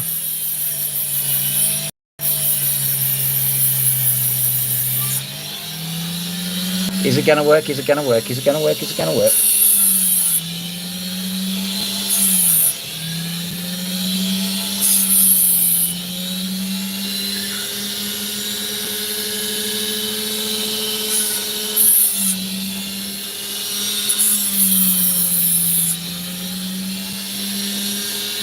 Potentially. Come on. You can do this. You can do this, little Opal. Be a good little Opal. Be a good little Opal. So I want to get to the chemistry in a second. So I think Jono fell asleep whilst I was cutting opals. Let me see. No, that's not going to work. Let's go this one maybe. No. We'll go with the Old Faithful. Let's try this one out.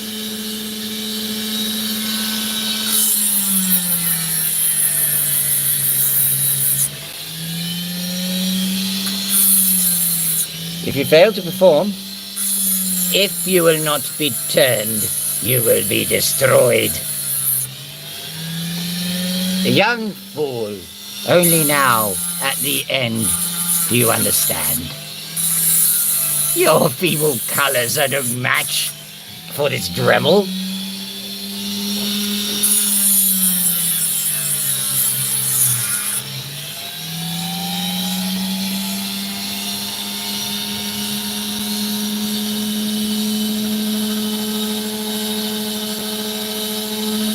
Still have 4 wickets in hand. Oh, is that the Boxing Day test?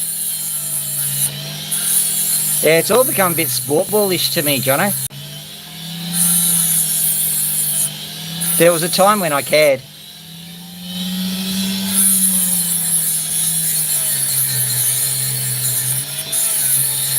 I was so tragic. I would literally stop the car and watch a game that was being played on the side of the road.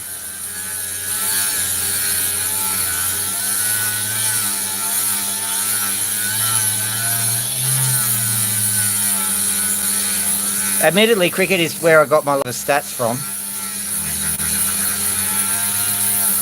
Because you could actually predict what was going to happen from the stats.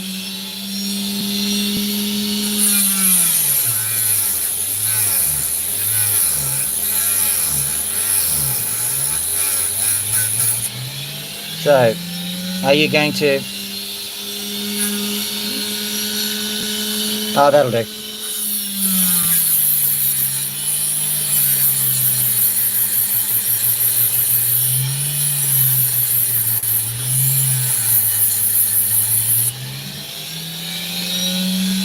Oh, I cut it off. Honestly. Well, this is going well. Going from the top drawer now. Top shelf.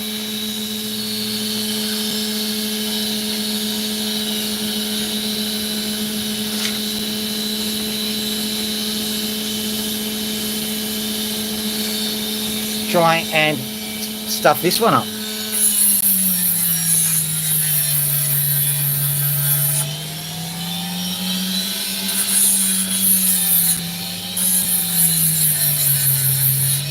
Take you to him, I will.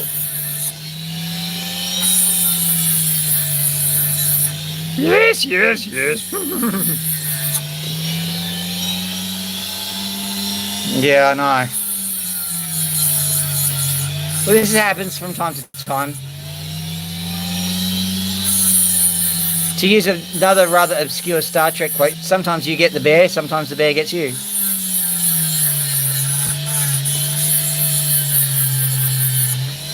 Whilst we're waiting for something entertaining to happen, Jono, can you tell me the episode that comes from?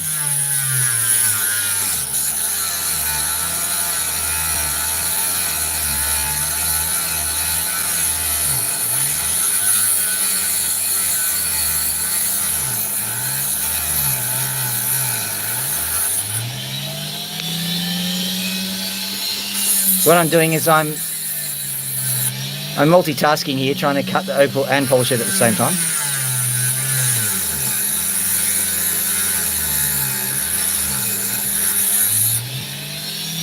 There was an unseen blemish, or maybe a blemish you could see all too well. Even that one. Oh, I'm going to... Why I oughta... Okay, here we go. We're going to get another one. You're too big, you're too big, you're too big, you're too big. I'm not telling you what I was looking at. Right, here we go.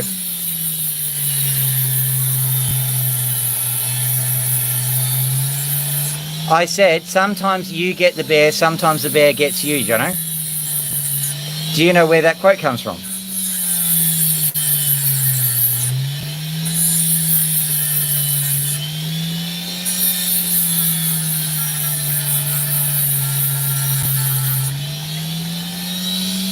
It's a Star Trek quote.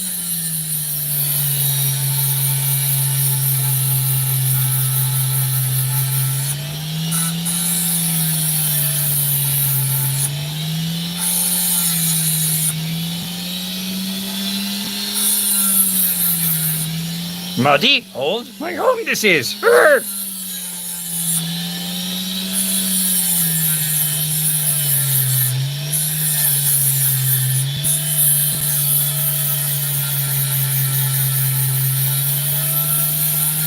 Yeah, Starter's Day. Well done.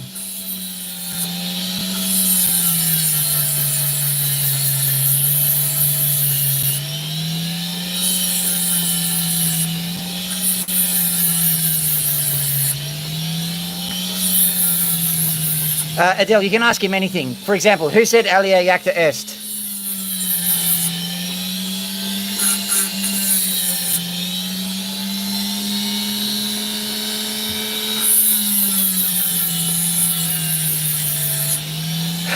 Tamar, his eyes uncovered.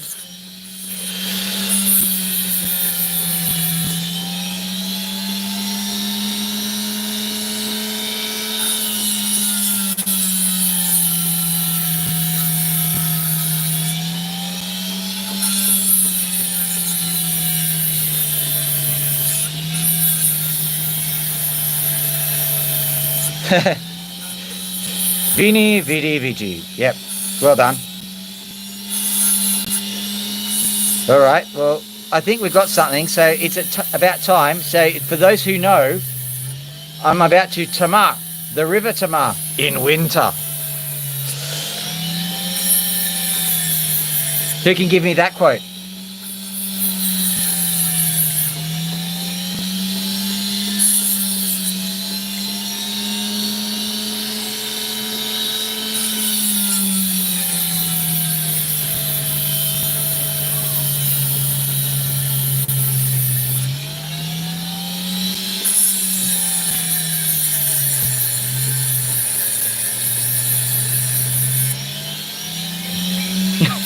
How about this one?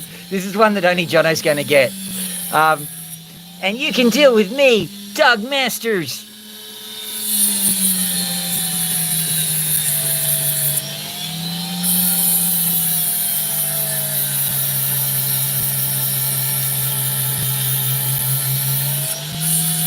Well, there was always an agenda, Jono. There was always an agenda. Oh, look at this one. Shaka when the walls fell. Okay, I'm stopping now. What we'll do is we'll finish off with this little science experiment of mine, and we're going to add something extremely dangerous. Are we ready for this? Turn off the water. Are we ready? Are we ready? Because you are not going to believe the amazingly dangerous substance I'm about to add.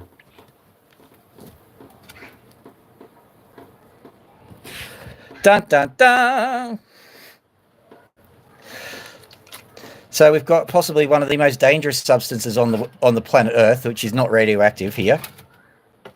I kid you not. It's got so many, got very useful applications, but it's also got lethal applications too. Here it is.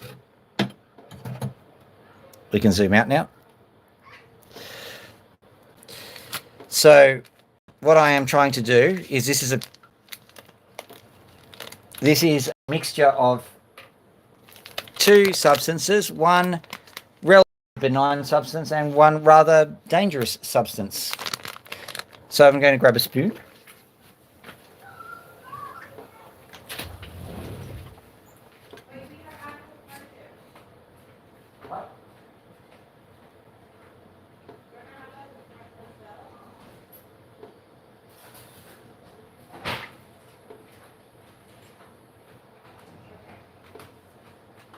So here comes dangerous substance into the jar. I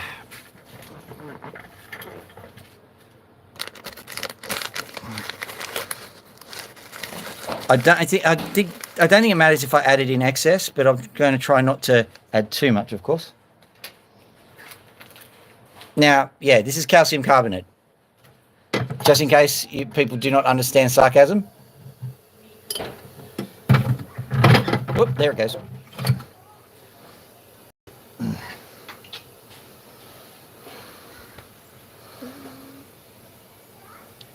A precipitate should form, which is basically like a solid comes out.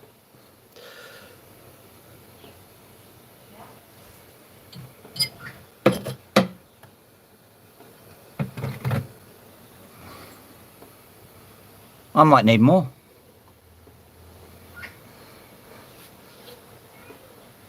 Let's do another spoonful. Oh, okay.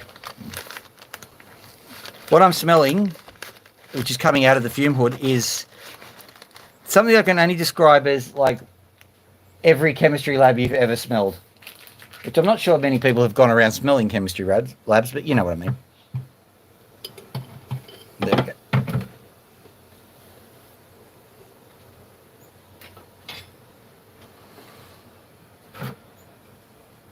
Now, if this works, I will be surprised. But if it works, it means that the remaining substance that we've got in here is almost pure nitric acid. So what I will do after this is filter whatever precipitates out of this. Might not have enough. I might have to add more and do the whole thing again. Then I'll filter the residue, and then what I can do is I can use that to purify gold, basically. So we'll leave that in the fume cabinet because it is extremely dangerous. If it gets heated, it might get explosive. If you add ammonia, it might get explosive. If you talk to it funny, it might get explosive. Okay. So where have we got here? If you have a look over here, we've got ourselves a holder for things. And what we also have over here is some Opals on dop sticks. So we'll just quickly show you how this setup works now.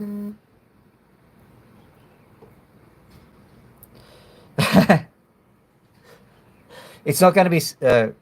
all right. My brother just texted me. No, the precipitate is supposed to be there's supposed to be two substances in there, and getting that should do a solid precipitate, which I should filter out, and whatever's left over is the acid I'm after. So, wish me luck with that. Now,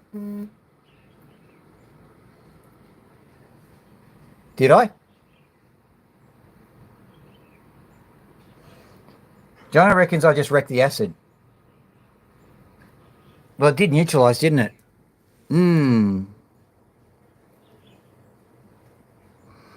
So maybe seeing the substance in suspension. You're right, Jono, because yeah, you're right, because like calcium carbonate will neutralize it. I was just following instructions from ChatGPT.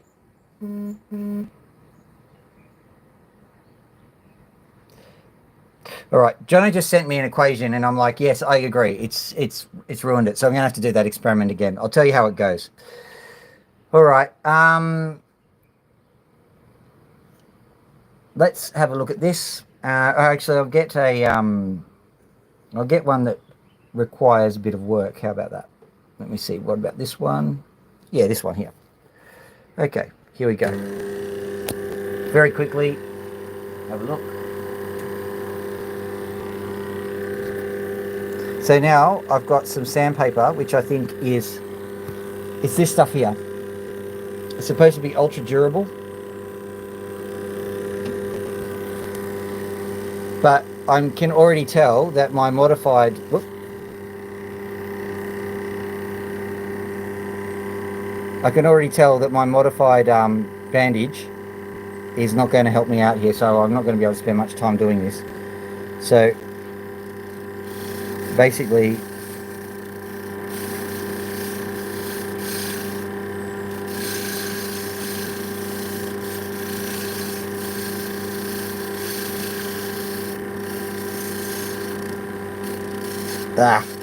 so hard to do with a hardened band-aid on you.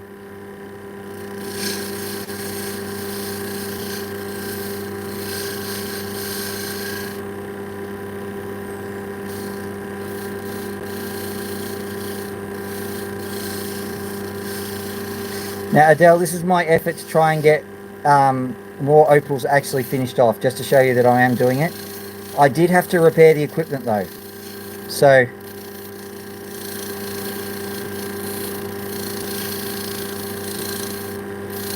in case you haven't, in case you're not up with all of this thing, if you like opals, Opal Guy has just dropped a new video, allegedly, according to my feed anyway. Right, so the next thing that I do is, once I've gotten this to a standard that I like, so look at it, zoom in, yoink, here we go. See, this is not the greatest of opals, but you know, we can use it as a demo. Once the opal's at a standard that I like, I get this stuff.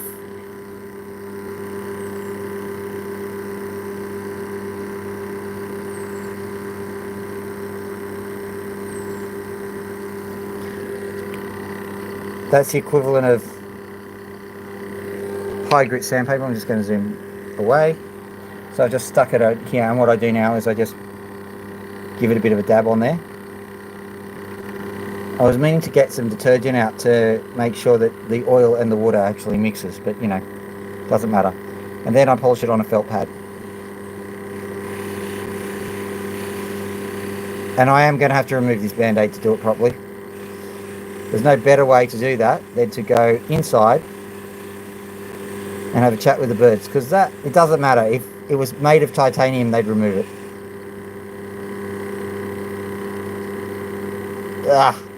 So hard to do.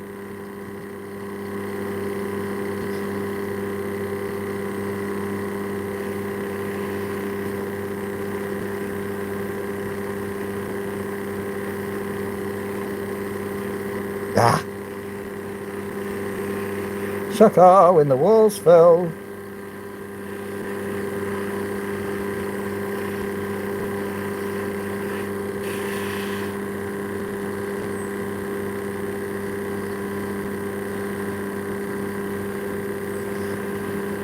We are pack lads. This is an Opal. It is broken. Okay, we'll put that away. We'll turn it off. Close all the water valves down just so you can see what I'm doing. Oh, it was. Did you hear that? That was a magpie who was waiting for food. Oh dear. Yeah, my house is like that. So we're shutting off all the valves now.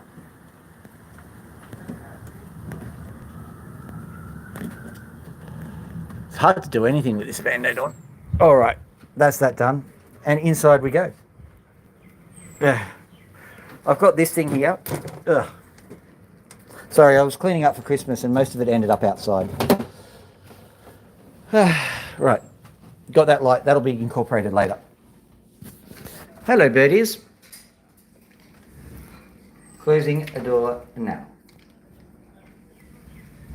There we go. Would you like the light on?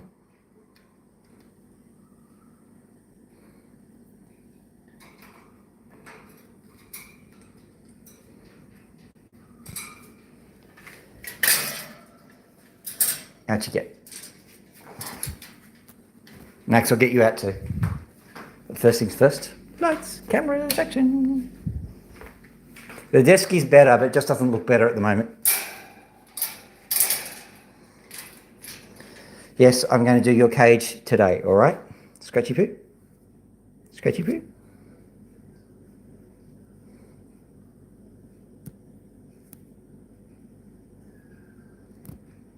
Sorry.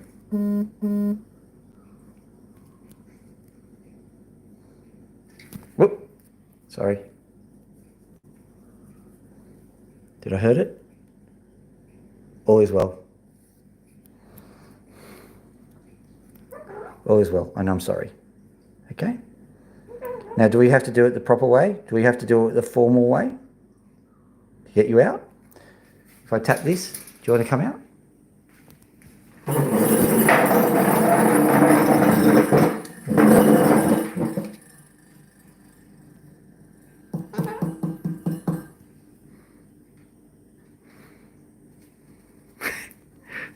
No time for scratching.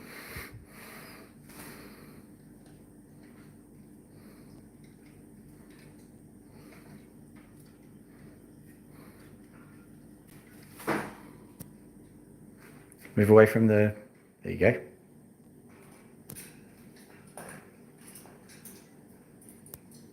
Yay! You have exited the cage. Congratulations. Wow, 210. I think that's a record.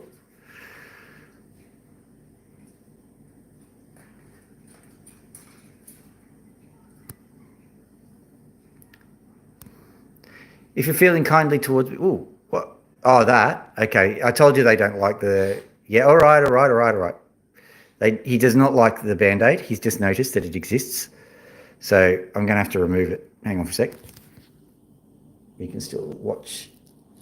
Ay, caramba.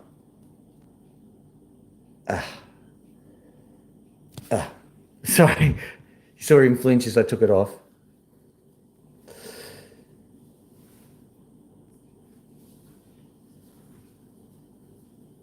What is it? What is it? This is a magical device. No, I wouldn't need it. Okay. I'm not sure how I feel about that. Can you drop it? Just drop it. Thank you. All right. So that's what I look like without it. Yeah, I know. I'm injured. I know. I'm injured. I can't take that off.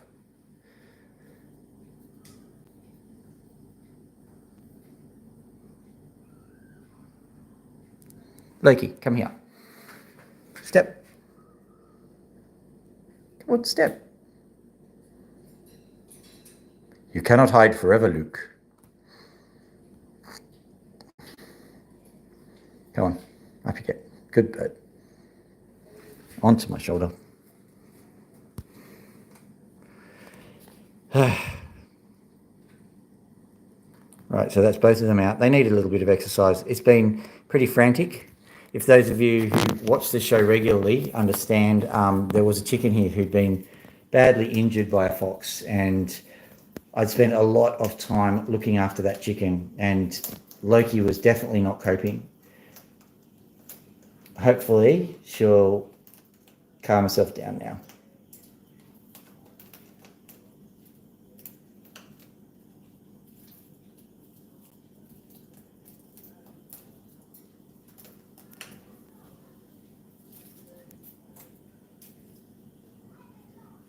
All right, Max, I want you to go for a fly. Can you fly? Max is behind the camera, in case you're interested. I'll swap that around so you can see. There he is. So what I'm going to do is I'm going to walk over to here, hopefully. These are caged birds a lot of the time, so you have to make sure that they get the exercise they need. Max, are you being naughty? You are too. It's also been Christmas, so I've gotten a few Christmas presents which have ended up on my desk.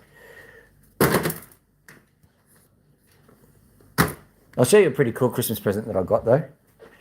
This was from my sister.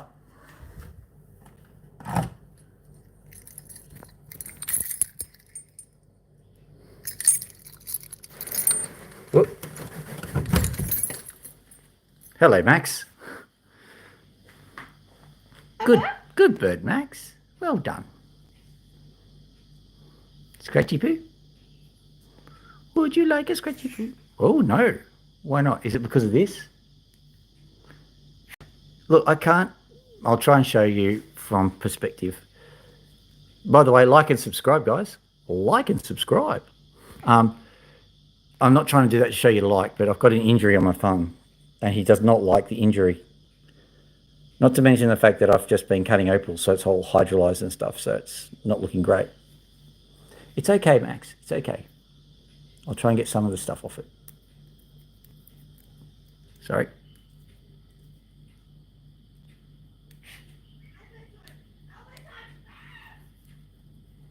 I don't know either, mate. Okay, scratchy poo. Just does not want my horrible hand. What about this hand? Okay. He's being a little bit of a see you next Tuesday kind of guy. All right, let's see if I can use this. Oh, far out, my hand hurts. The moment I took that thing off, it was doing such a good job of protecting my hand. Yeah, is that what you wanted? This? There you go.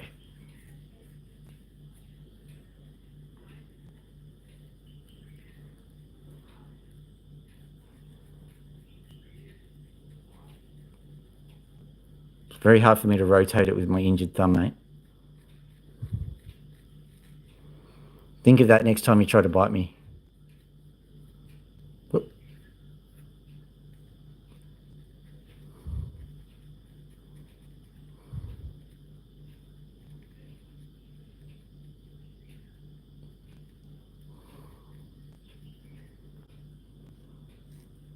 He really loves it just in there. And of course, their beaks wear away in case you are new to the channel, and they have to wear their beaks away. So if you're an Australian and you're wondering why that stupid cockatoo keeps chewing your house, that's why.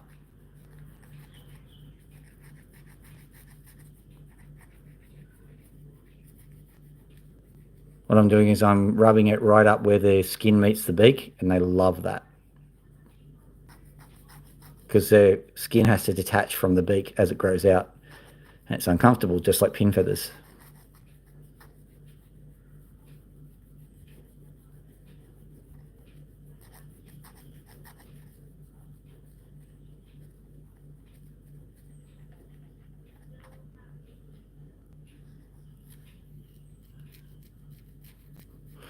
I touched your wing. I know, how terrible.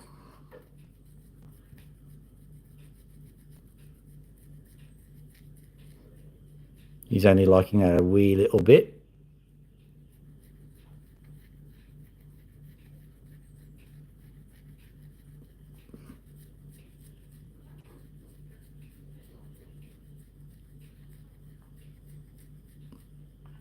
There you go.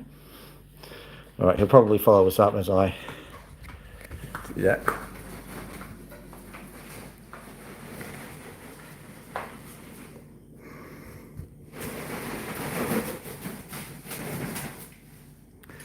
Did you trip? I'll bring this out.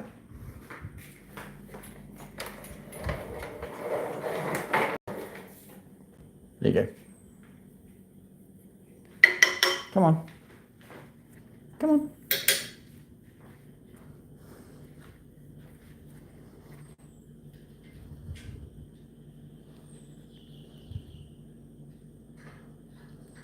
Doesn't quite know how to get there. I don't either, actually. But I can't fly.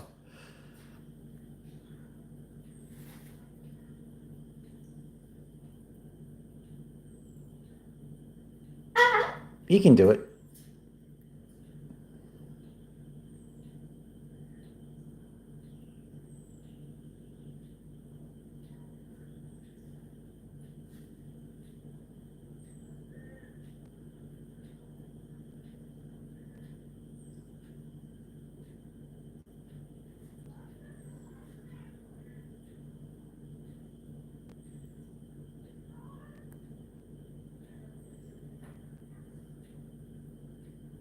We were waiting for something to happen. You can do it. Come on. You can do it.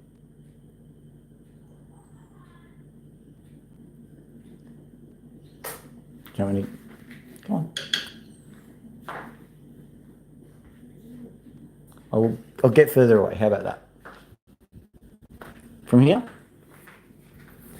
Now, how do you feel about it all?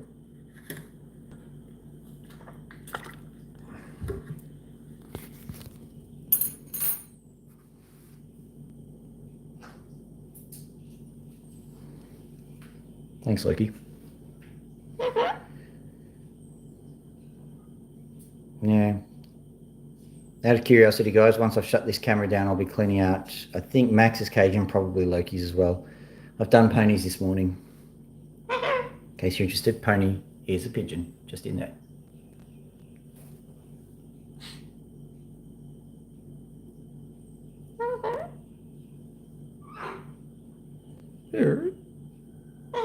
You can do it. Come on. You can do it. Doll. Hello. That's Loki. Can I speak?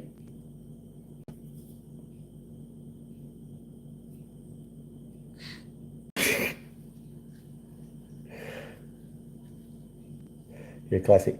Watch what happens when I get food. She will suddenly be very, very compliant.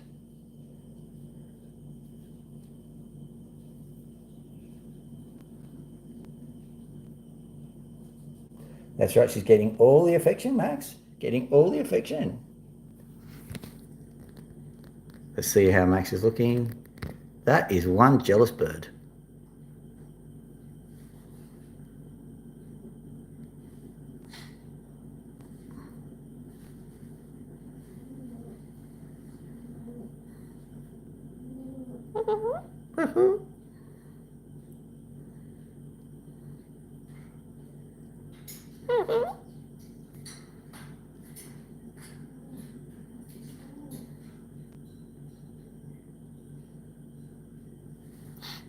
All right. We'll grab this, see how we go. Right. Oh, what was that? Yeah, I thought so. There you go. Oh, what's that? Good bird. Yeah, would you like a treaty poo?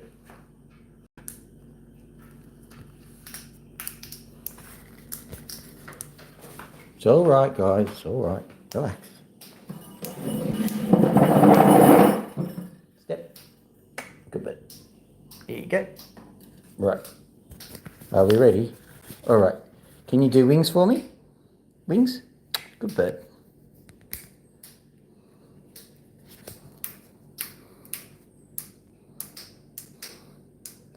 You ready? Just turn around. Turn around. Good bird. Keep going. You can do it. Turn around. No, I know you want to go to the cage. We'll do that. I'll shake your hand. All right. Good bit. There you go. Okay. Do you want to give me a high four? There you are.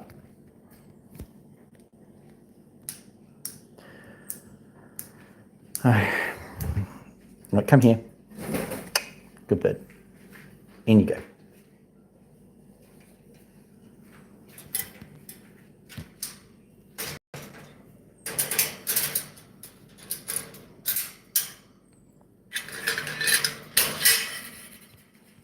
Good bird. Do you want a scratchy poo? Come on, scratchy poo. I'll give you some seeds as well. There you are. All right. Pony, it's time, I think, that we will all finish up this wonderful stream. Thank you very much for joining me.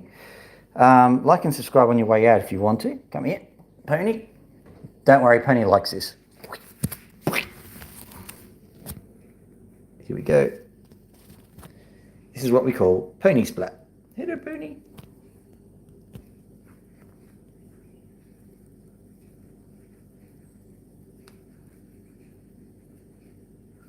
Right, you can stand up now. Oh, you want to stay here, do you? She tucked her feet in. She's happy to stay here. All right. Well, in this position, apparently, I think I'm going to have to end the stream. Just going to quickly pop it over like that. You can see Max on the way through. Thank you very much for sharing the opals and the birds and all the other things. Oh gosh, Pony is so cute. Hang on. You can see what she's doing. She's just getting in there. You can see that. I can't see it anymore, so I have no idea. Pony Splat. All right. There you are, Pony Splat. She's got her head tucked right under there. Funny little thing. All right. So, well, like and subscribe on your way out.